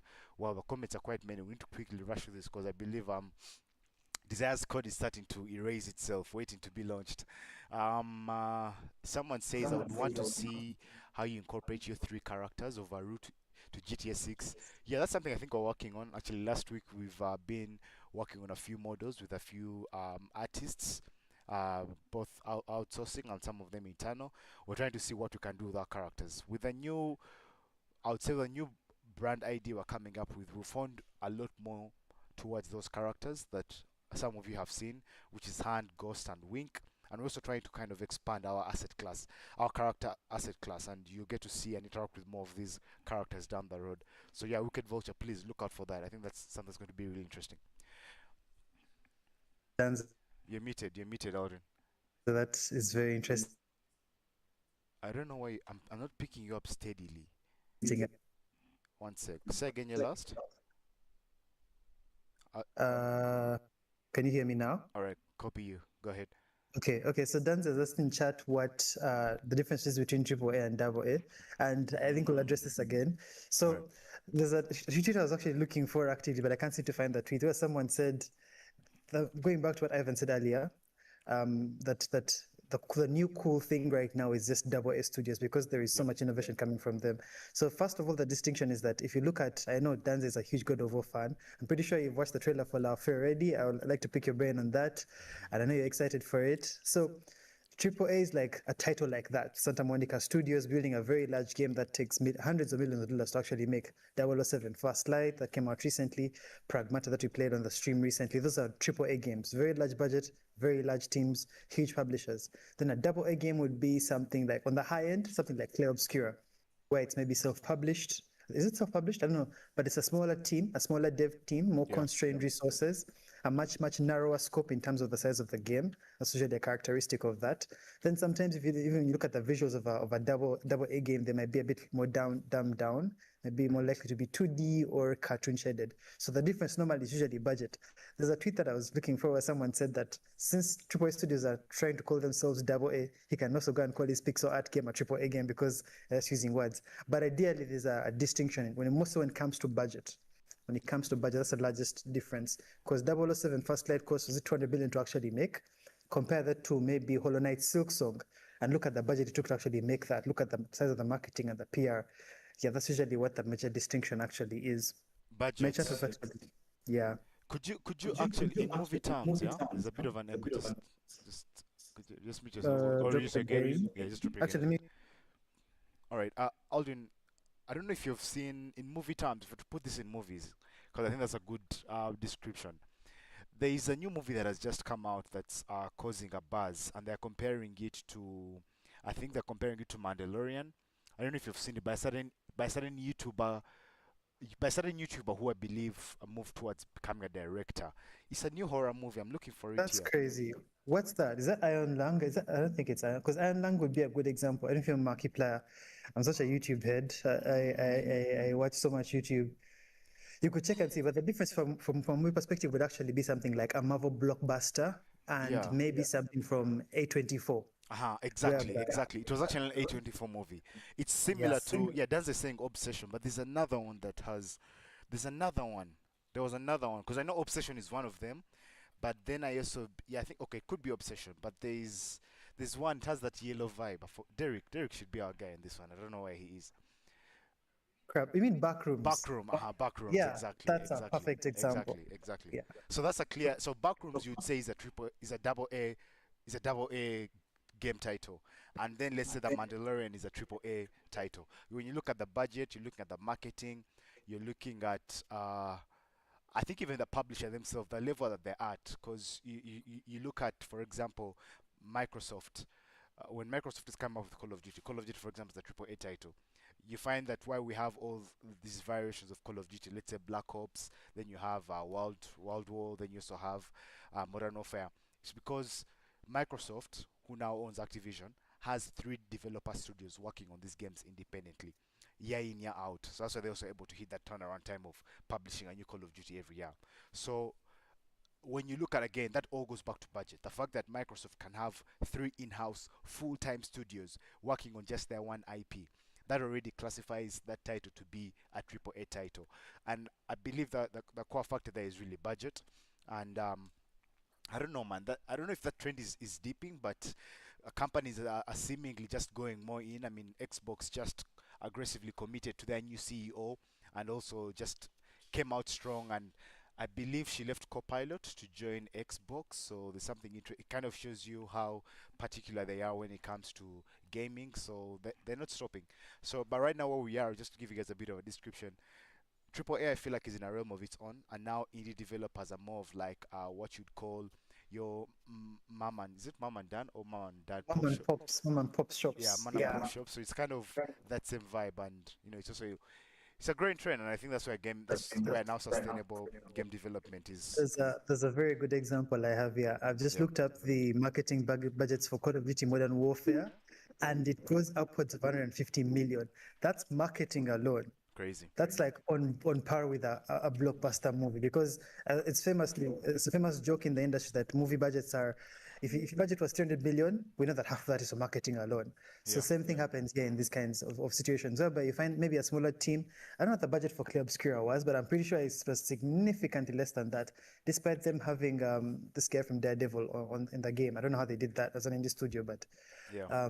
yeah, that's usually the distinction. That's usually the Okay, distinction. does it say it in a layman's language, and I hope that explains it. I think for me, that's why I use the movie example, because most laymen watch movies. So I think the movie example really gives you a clear description when it comes to what a triple A studio is, and also what a double A studio is. Alright, I want to take on some more questions, guys. Try to make your questions a bit summarized, such as we can quickly read through them. I'll just jump over to TikTok because there's quite some. I think we had about 3,000 messages. Apologies, guys. We tend to want to dive deep on some of these questions, but we'll try to answer as many as we can. Wow, there's quite some chat here. Do you have developers, a studio, and contractors? Aldrin, what can you say about that? Do you have I developers, missed a that. studio, and contractors? Wait. Where's that TikTok? There's so much happening. Yeah, Is I that know, on I know, I know. TikTok? Yeah, maybe I can take it. Maybe I can take it. I think his Okay. question is kind of asking, do we have a studio or like a studio structure? Yes, we do. We have what we call a sustainable studio structure, which is comprised of a versatile programmer, a 3D artist. We're currently in the search for a 2D artist. We then obviously have the high level team on the corporate side, which focuses a bit on marketing and aspects to do with the general business development. For a core studio to happen, most of the indie studios, you're going to realize, they're going to tell you that fundamentally have one versatile programmer. That means a programmer that can transition within various languages. Case in point now, it's Desire. I hope Desire, you can meet that CV, that JD. But yeah, Desire is our versatile programmer, as you guys see. Then you need a 3D artist if, let's say, you're coming up with 3D worlds and 3D games. Case in point, some of the games and titles we've been working on have been 3D focused. So that's where our CTO Aldrin comes in. And Aldrin plays more of a versatile role.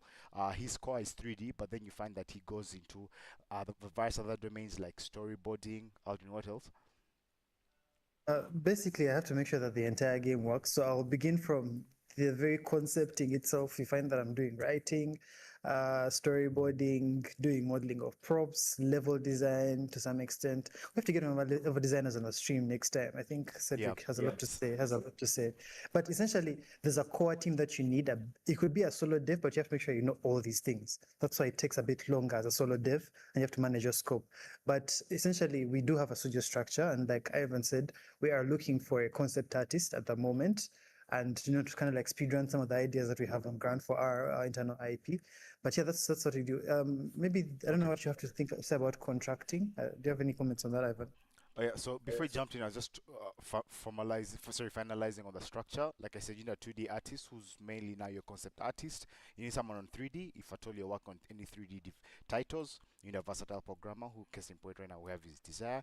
And then you need a high level team who's more focused on the marketing, the business aspects, a bit of the human resource stuff, and just generally business development. So that's the structure that we have internally. And when it comes to contractors, I believe we have a database of individuals that we get to work with part time depending on the project. But again, we try to, as much as possible, keep most of the efforts in house, and we believe more in that internal capacity development. So you find that most of our efforts are more localized and they're more internal. And like Desire coming in as if she was specific to C++, we now push her to learning Verse and just getting friendly and familiar with more of these other programming languages. So I believe that answers that. So may I inquire to know the projects you're cooking now? Yeah, we're currently working on a few projects. We hopefully, Audrey, and this is something we need to work on as soon as possible because I believe as more people come in, they would want to get a bit of an idea of what we've done and what we've worked on.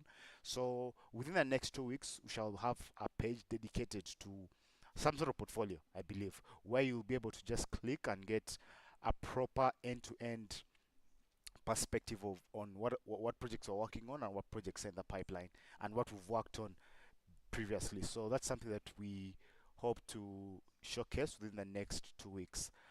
Wow, PUBG, let me see. And guys, again, thank you so much for following. Thank you for coming through. Those that are watching on TikTok, you can head over to our YouTube if you want a better viewing experience. But we really appreciate you. We're live every Saturday 10 a.m. We get to take you guys through some of the development projects that we're working on, and we have other streams that we also run. Every Friday, I normally go live. Every Friday, 5 p.m., I go live and play some Call of Duty Warzone. As you guys may check the channel and you get a bit of a feel of what that looks like. And we also have a few, what we call our pasta controller sessions, where we test out a few games. And I don't know, what's our next title, Aldrin? Do we have a title that we're testing out for the next pasta controller stream? That would be interesting. I want to get the boys to see what we can do for 007 First Light. I think the hype around that is still quite a lot. So if we can just grab ourselves a copy, then we see how we can actually fare. I think it's a much more linear game, also almost as linear as Clay Obscura. So we just try to see what that actually looks like. I think we are at the test phase. Desire. I don't know, Desire, could you drag, Aldrin, could you mute yourself? There's a bit of an echo still. Desire, could you drag that to the next screen? Moses, if you can get some help here, just to help Desire out. Can you drag it to the next screen? Because there's a lag and I feel like that would interfere with whoever is watching. It's not a good experience, yeah? So let's just have that on the next screen. We can screen record it from there and then drag the screen recording back as I just read through the charts. So right now Desire is trying to um, implement the code. So we've worked on code and now we're trying to give you guys an experience of what the code looks like and now a playable experience. And that's what Desire is working on. But what I would want, since there's a lag on the screen, let her pre-record it and then she just drag it back and what the recorded version, which I feel like would be more seamless. Moses, you get it, yeah? Let's just have her put it on the second screen and then just run it from there. Alright, as Desire is doing that, I'll just take more questions out. If you can help me out with the TikTok chat, I can take one, you to take the other, and just kind of run it back that way. There are some recurring questions people have actually just joined. Some of asking whether we're developing a game. Yes, we are developing a game. Wow. Okay. There's so many questions. Someone suggesting that we have a deep dive session. We are releasing information in tiny tidbits, but I believe we are planning on having much more nuanced conversations around gaming and the whole topic. We're looking for a particular platform. I think that will be shared in the long run, so we can have more and more of these discussions for everyone who wants to like be involved. Yeah, currently we're developing games. Some of the things that what games developed so far. So the games we have are games that have been commissioned by different agencies, and they are running on this particular platform provided by Epic. If you want to play the ones that are live right now, you can just search Arudem Fortnite. You're going to get our creator page, and then you can actually just jump onto one of those titles. As long as you have Fortnite installed, it's a small download to add the extra map, and then you can actually get to see what that work actually looks like. Let me Maybe, see. maybe you could talk about some of the commission projects. We've worked on a project with Smirnoff. That's one of the brands that we've worked with, and we've developed a rocket race experience for Smirnoff. We've also worked with what you'd call social. Is it social? What do you call it? It's corporate social responsibility, CSR. No, not CSR. Corporate. There's a term for it, but we've worked with a particular agency that's keen on sickle cells awareness, which is Motor Crescent, and we developed a game where those that are playing get a bit of an idea and get to understand sickle cells. And those are the two commission projects that we have launched. We also have something with the French embassy. And Aldrin, like, I think you see that there's demand for that, so I would want us to make sure that by the time we have the next live stream, those that may ask that question, they can just easily click and go view this game. So that's something we're working on. Please keep an eye on Yeah. our social media There'll within be the there'll next be a coming. link in the description to that particular page that has that documentation actually created. I think include the documentation for the new IP we're working on. I don't know, Yep. doing a formal Yeah, a we need formal and that's why we need a 2D artist. And I feel like if there's any 2D artists in the chat, we need to work on a lot of our concept art for most of these games. And we're looking for some 2D illustrators to come on board such that they can help us through this process. Moses, could you drag that to the next screen, please? So we don't have that lag featured. Aldrin, someone's asking, have you experimented with generative AI for creating game assets? Aldrin, any take on that? The last time I tried to look at the tech, it was still a bit primitive. I think maybe there's been some advancements because that was a couple of months ago. Because if you're looking at assets, the different kinds of assets within the game dev environment, you're going to have, obviously, if you're working in 3D, you're going to have 3D models, you're going to have textures, you're going to have even music and audio. And recently, there's so many companies, even animation itself, those also animation assets. So what I have looked at personally, I think, was initially the animation side, where you had these different companies sort of like creating suitless mock-up solutions. So in case you don't have a crazy animation brought into your game, you simply record a video, then this thing translates that into an actual animation that you can actually use. That's gotten better over the years. I think there's a tool called Cascadeur that does that incredibly well. It was actually free at first, but then when the hype like blew up, they made the whole thing paid. Very interesting. Then I think the most obvious question is always when it comes to image gen AI. I was always a bit skeptical on my end, honestly, but you find that there are solutions that I can actually get behind. For example, when it comes to textures, I've looked at so many providers who are giving us provisions for creating textures using Gen AI. Of course, they still need some polishing, and I think as we can all agree, as with all AI tools, is that you have to be somewhere for this thing to actually help you. Like if we're saying we want to create a AAA game, we're not going to have we're going to just tell the AI to generate everything for us. Yeah, you have to come with a certain level of art, and then you get something decent that you can actually modify to get something really good out of that. The other thing that I've seen is maybe the Meshify solutions that let you generate 3D assets. But the challenge with those is that games are a bit more nuanced than film production. If you're doing 3D for VFX and film, what you're chasing is fidelity. Do things look good? Are they high quality? But when you're making stuff for games, you have to look at things like how many vertices are in a particular, how much geometry is in a particular model, how many maps does it take to, bring that model into the engine. Otherwise, if you bring in too many, you're going to sort of like tank the frame rate. So as far as we have gone so far, Gen A hasn't been able to bridge that gap between, things looking like they should work and then also production ready content. I think maybe down the line, you find that as more developers engage with Gen AI, we'll find a way of, bridging that usability and also the output that comes out, where it's not just the illusion of this thing looks good enough to be in a game, but this thing can actually work when you put it in that environment. Okay, so you made a car model. So let's see, is it broken down into, are there compressed, image textures? Is the polygon count, because that actually matters in engine, is the polygon count optimized to actually run in real time? Yeah, there's stuff like that. Someone's All right. asking how much is the PT in the background. How much is the the PC?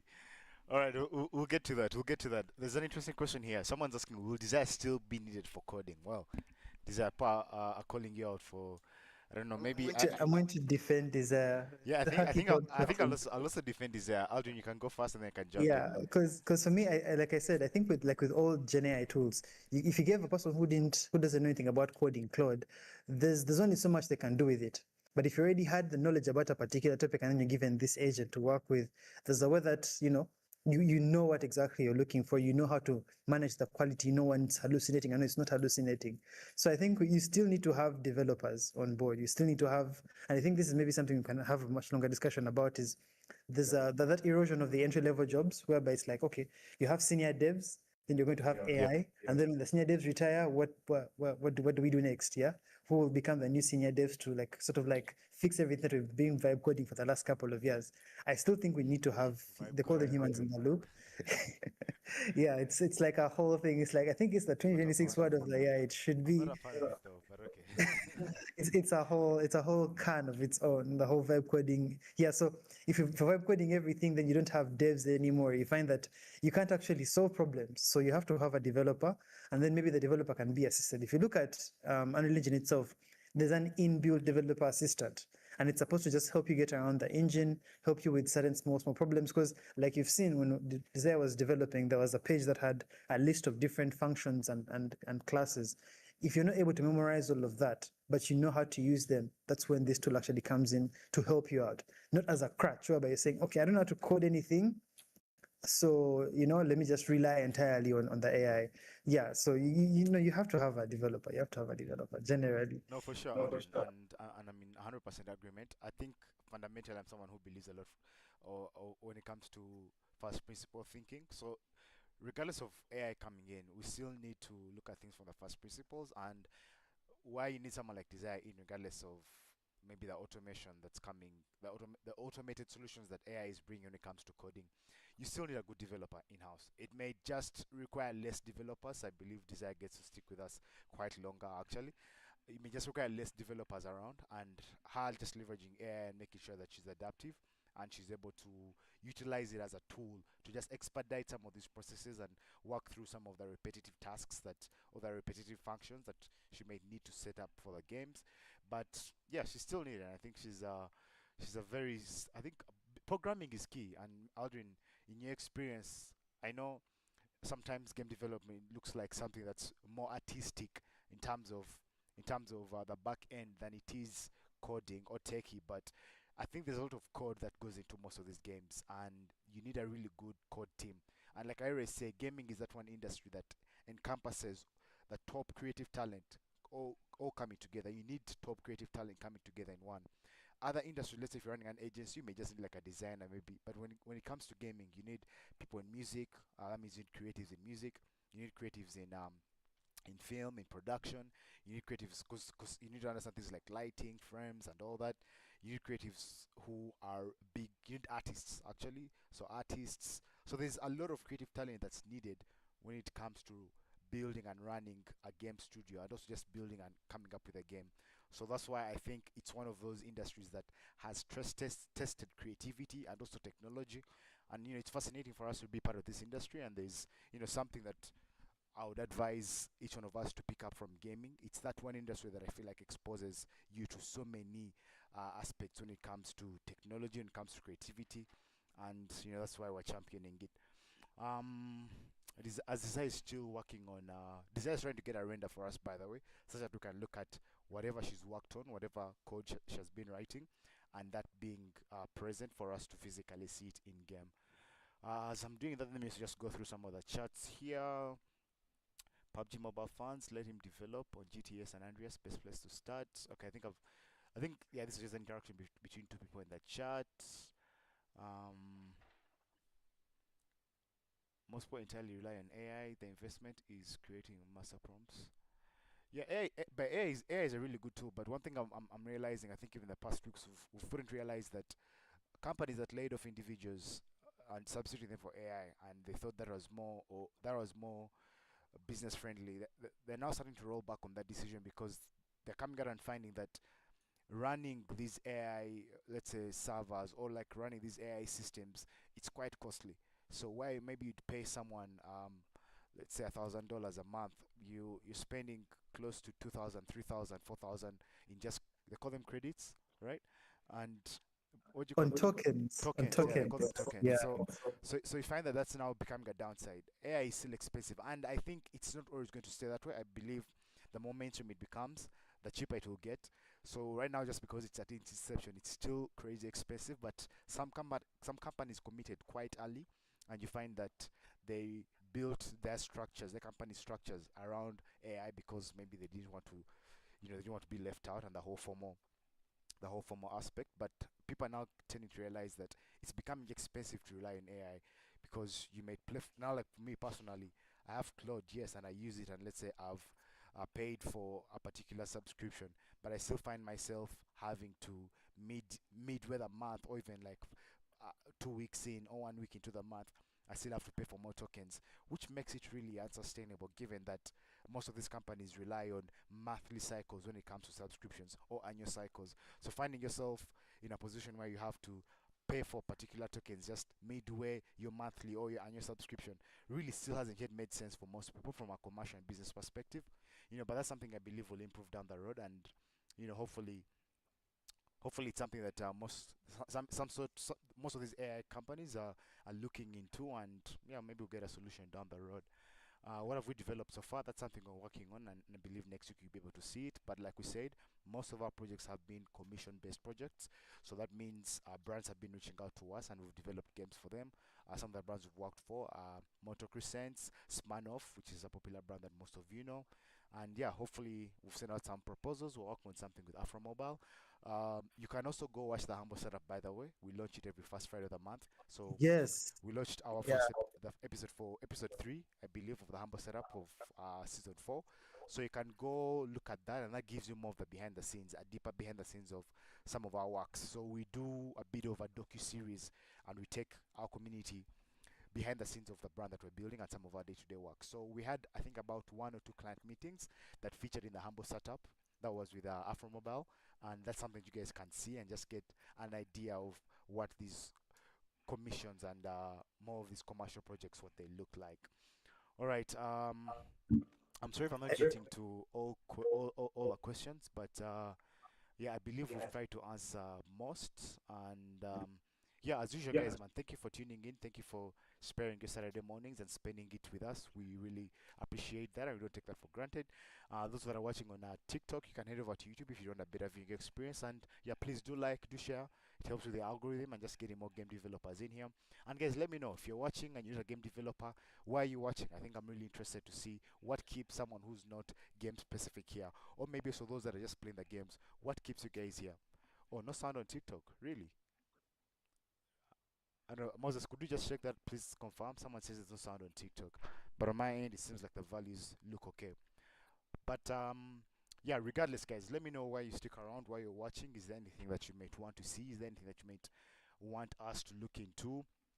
Do we have classes for people who love deep dive in developing?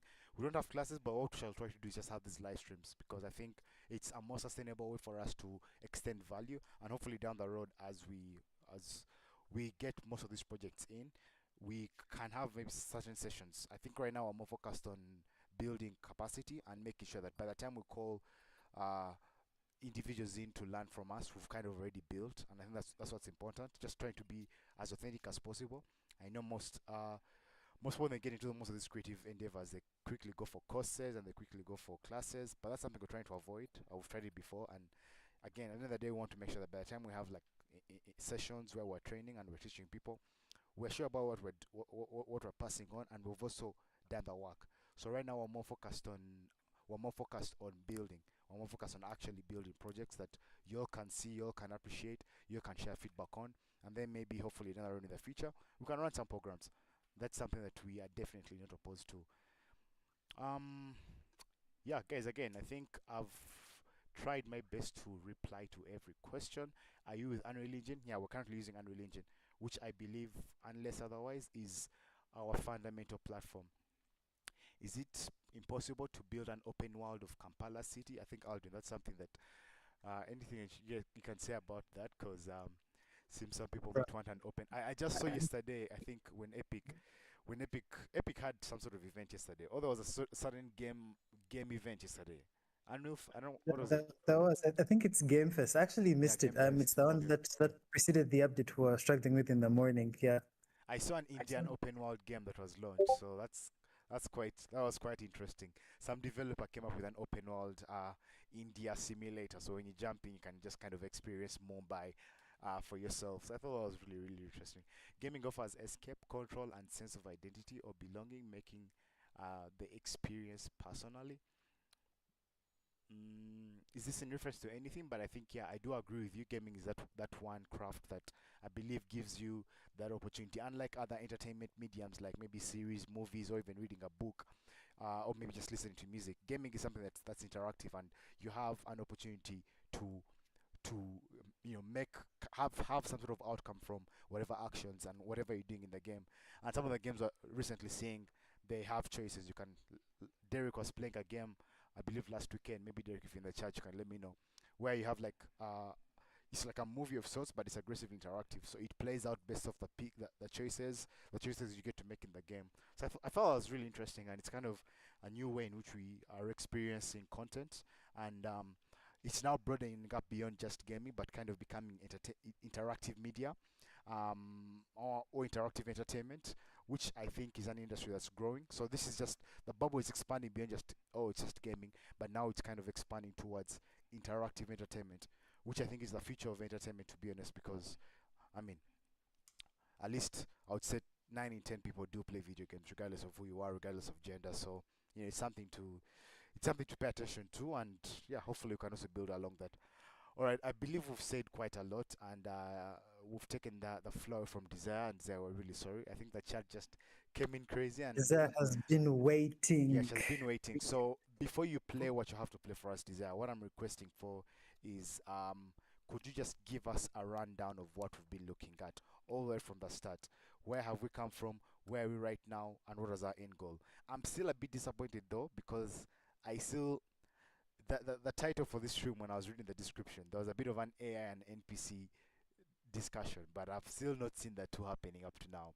But nevertheless, I still believe in what Desire has to show us. So, Desire, over to you. Desire is coming back next weekend. She has to finish what she started, and yeah, I'll let her carry on eating more of her time. Well, I thought we would be able to do the vehicles and the NPCs at the same time, but I guess, like you said, the chat became active, which is a good thing, and we had to like interact. What we're doing today, or what we are doing today, is we were trying to spawn these vehicles so that in game, when a player presses a button, the vehicles are spawned and they can ride around in the map. Right? We created a vast device, a device that enables code to be transmitted between all these things that we added within our map. Right? This is the code that we added. And in the code, we were able to call the vehicles that we added within the map and ask to be edited. And then we matched some buttons, specific buttons to specific vehicles. And at the press of that button, the vehicle will be enabled so that the player can see it within the map. Is that a good rundown? Are we good? So there is a bug that I ran into. I think I should be able to show you guys. When the game would start, vehicles would still appear at the start of the game. The problem was under our outline now, when you choose the sedan, right? When you choose the sedan and you go to detail panel, there is this enabled during phase. It was on always, meaning from the start of the game to the end, it will be appearing. So what you have to do is turn it off. I think this is to answer the question of if AI would be able to overtake the programmer, right? The gentleman did a great job at defending my honor, Aldrin You are welcome. and Ivan. But when I faced that challenge, what the first step that I did, because Unreal, Epic has Built-in developer assistant, right? yeah, a built-in developer assistant. Let me show you what that is. So it has its own AI. This AI assistant, you can ask it to build code, you can ask it to do different things, and it's still learning. I think that's the best term that I can give it, because once I pasted my code in over here, and I asked it what could be the problem. Is my code running okay? And it said that instead of having enabled, remember, enable allows us to run, allows the vehicle To spawn, yeah, to spawn, to spawn or to appear within the game. So when I asked it, what can I do? What can I do to make the vehicle disappear? And then when you press the button, it appears. It said that we should change the function to respawn vehicle instead of enable, right? But the problem with that was it doesn't take away the vehicle. It just means that once the vehicle is showing, you can go press the button and it respawns. So it was taking away from what we had to do. So yeah, it didn't quite answer my question. It didn't give me the solution that I needed. And the solution that I needed was in the details panel instead. So with that said, let's see what we have coded out, how it would appear. Yeah.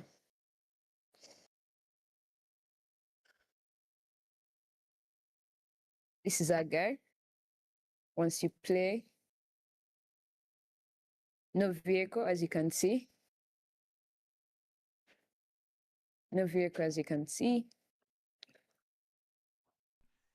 It's already full screen. Is it? It's already full screen. Really? Yeah. No, double click on the. Is it full screen? Yeah, it's full screen Oh. because the game is bordered. Oh, The because of border. how she was recording. All right, cool. Copy. Yeah. Carry on. So once the button was pressed, Big Rig appeared. Big Rig is a big vehicle. Then that button brought in our sedan, and then I went to the wrong button there, which had brought the Big Rig. And the last button that I'm going to go to will spawn our dirt bike, right? So we have all these three vehicles that we have spawned, and you're going to see me play test the driving in a bit. Someone asking about the mechanics for driving, and yeah, it's mostly built in. So essentially, from the title of the stream, we're supposed to be looking at, having NPC behavior, but because Desire felt like we should have a bit of introduction in regards to VAS, and I think me as a person Easing us in. to who has done some coding before, I think it kind of makes it feel like VAS is significantly more approachable now. Not that I thought it wasn't, it's just that since I have my there's collisions on the button. That's very interesting. Anyway, so maybe in the next stream, I think we'll do like a part 1, part 2 kind of thing, whereby now we'll actually be looking at, from now that we have these vast fundamentals, we understand what classes are, we understand what what the main loop of the VAS code is supposed to be and what it's supposed to do. We can then go ahead and have our NPCs come in, look at what maybe combat looks like, how you assign teams to those NPCs. How do you choose which characters you want to use as NPCs? Desire is now XP farming with the bike. So that's what I think we can actually look forward to. Oh yeah, this is my account. So yeah, please carry on, by all means, by all means. So that's what it looks like. I don't know if Evan has any commentary to add. With Big Greg over there. Big Rig, can we see the spawn again? I don't know, I feel like it came so fast we kind of missed it. Yeah, she kind of like, you might have to go back to the part where you actually press the button, then you look back and then that's spawn. So as you can see, when I'm running towards it, there are no vehicles whatsoever, right? Nothing. So once you press a button,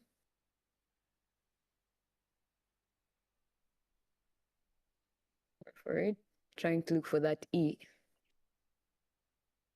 See, Big Greg appeared. Okay.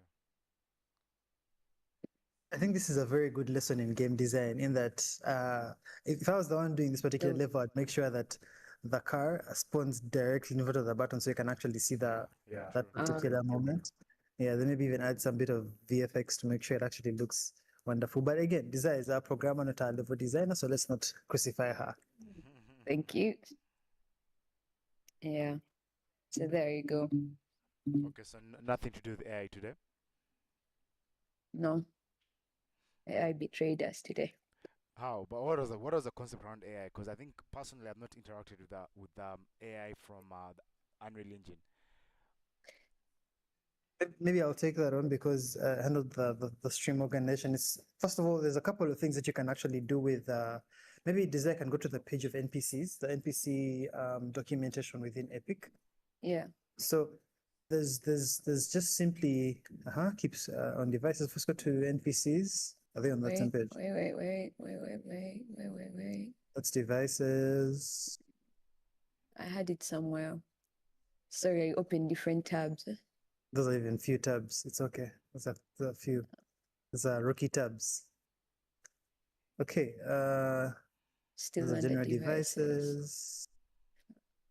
I think it's Google NPC behavior, UEFN. You should probably get to that documentation directly. NPC types, one of devices. So what the plan is going to be, I think, for the next stream is we'll look at Are you seeing essentially, any NPC behavior? yeah, there's NPC spawner type and standard behaviors at the very bottom of the results, search results down there. Yeah. Oh, this is character Character definitions. definitions. So anyway, NPCs are a relatively complex topic. That's why I think they'll need to get their own separate 2 hours outside of this vast introduction. I think we'll also edit the title to sort of like match the content we've actually been going through. But ideally, we would look at if you have your game set up, you have the player who comes into the lobby and then signs on into the map, yeah, and comes to actually play. So in the event that you're designing a single player experience or even a multiplayer experience that you want to include sort of like AI elements into, you have a roster, you have a device that lets you bring in non-player characters, and then you can use VAS to define the behavior of those non-player characters. That's basically what the principle of the stream is supposed to be. So you get this NPC spawner device, you customize it and say, I want my NPC to look like this, I want my NPC to behave like this, I want my NPC to have these particular functions.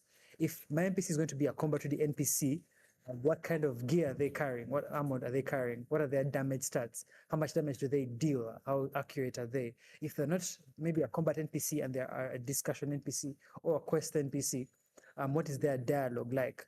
Are they recruitable? For example, I think there's a couple of new LLM features they added within Fortnite. I remember there's that whole Darth Vader situation where they brought Darth Vader into Fortnite and you could actually talk to him. I think it was powered by ChatGPT or something. So I've been trying out things like that to get, context, like dynamic context, and I said not sensitive, context sensitive responses from NPCs directly. So ideally, it's like a whole roster of its own. It's something we're working on for our games too, and I think we'd like to do that together with you guys. So that would be the follow-up stream from this. I don't know what Desire has to say about that. What should prepared for us? I feel like you have really covered everything expansively, leaving just a little bit for me to say. No, but with NPCs, it's quite an interesting thing. Even actually, VAS UFN provides you the template when you're trying to dive into it with VAS. Maybe I can show you a bit of it before we end the stream. Should I? Yeah, please go ahead. We still have a few minutes. Yeah, we can also, anyway, what you can do is maybe as you show us that, you can just show us what the spawner device looks like and what its customizations are, I think, in the outliner. In the outliner. Oh, you were supposed to add some, actually, yeah, next time I won't forget. Next time I won't forget. You were supposed to do something for you guys. I think we should also push it to the next stream. And I did talk a lot, so that's something too.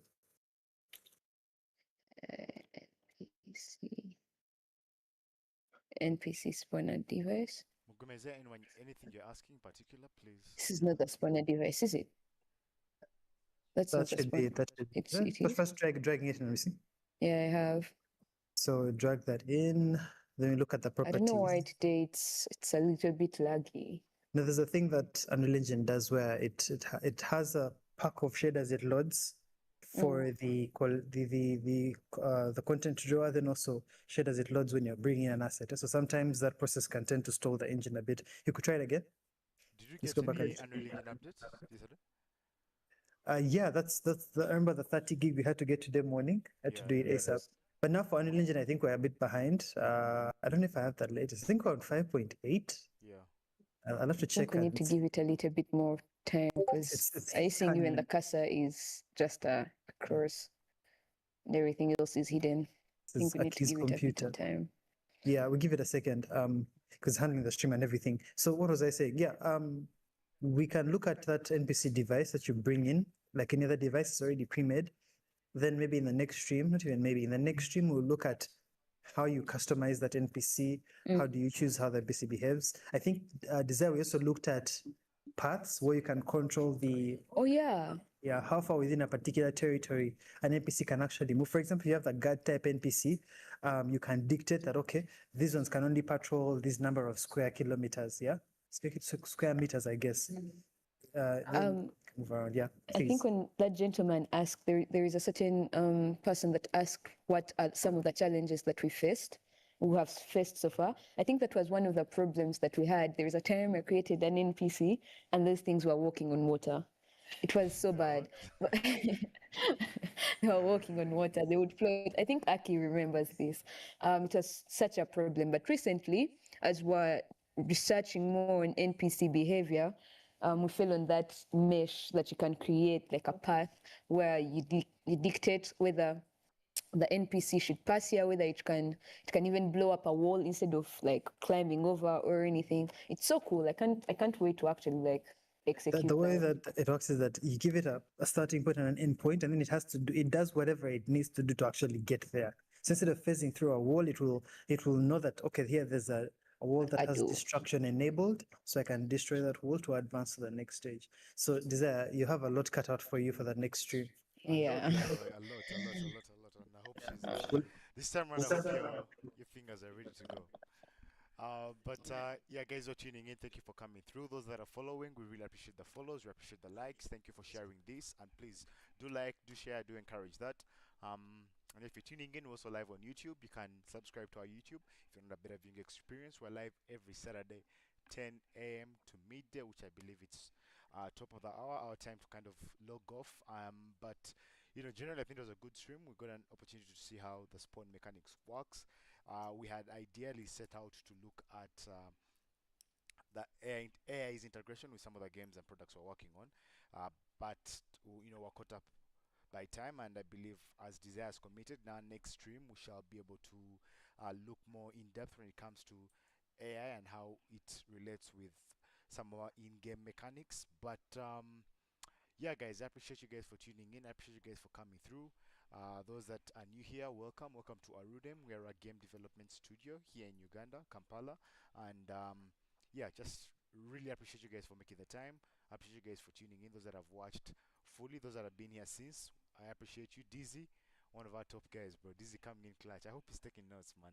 I think after all these streams, because Dizzy is always watching these streams 2 hours straight. So we expect a game from him, for man. sure, Like, expect something from him, man. Dizzy has to come through. But yeah, those in production. Moses, thank you for setting this up for us.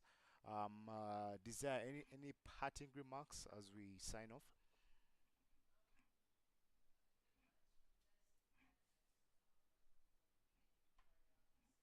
Oh, Desire, you muted. I don't know what's wrong, but I can't hear you. Okay. Sorry, I'd muted. Not much. I'm just excited that at least we have covered a bit of us and like the grounds, and can't wait to see what we can do with the NPC behavior in the next stream. Yeah, can't wait. All right, KSMN, we see you, man. Big ups. Thank you so much for tuning in, man. Let me know where you're watching, by the way. I would want to know when you guys watch the streams, why do you watch? And I think it's important for us to know what kind of captivates you, such that we know what to double down on.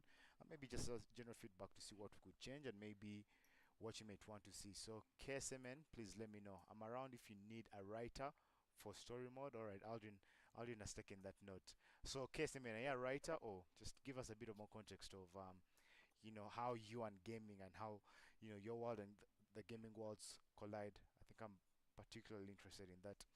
Aldrin. Any parting remarks as we sign out? My parting remarks is essentially thank you guys for showing up. I love the enthusiasm. I've taken note of the fact that we have so many discussions midstream, and I think we'll try to address that and make sure that we have a time to have those discussions. And they are, of course, they're insightful for all of us involved, and they're quite interesting. We look forward to having more of those. Yeah, watch out for the next stream. Make sure the moment it goes up like this, just go and hit that reminder button. Yeah, hit that reminder button. Please go watch our Humble Startup episode. It's live right now. It will take you through the back end of our business. You actually get to see what we, what boots on ground actually looks like when we're handling business. Yeah. Thank you guys for showing up. Maybe Desire can also. Should we close the? Yeah. They shouldn't forget to like, subscribe, and share. There we go. There we go. There we go. All right, guys. Humble Setup episode 3 is out now. I'll just see if I can drop the link in the chat. Yeah.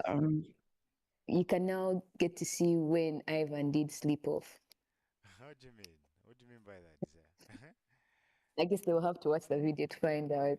All right, guys. There's the link, but you can head over to Arudem Gaming on YouTube. And yeah, guys, thank you so much. See you guys next weekend, same time. We'll be having a stream calendar come out, so you get to know the other streams that we get to run. But for now, we have my streams go up every Friday, 5 p.m. to 10 p.m., where I get to play Call of Duty Warzone. Then we have this developer live stream happening every Saturday at 10 a.m. to midday, right about this time. Then subsequently, we'll also be having a few streams when it comes to us playing some of the games that are out there. Our last stream we played Pragmata, and hopefully now we're looking forward to playing 007. I think that's the game that has been recommended, and yeah, hopefully we get that in too. But yeah, for those that have tuned in, for those that have stuck around, appreciate you, and see you guys next weekend. Peace.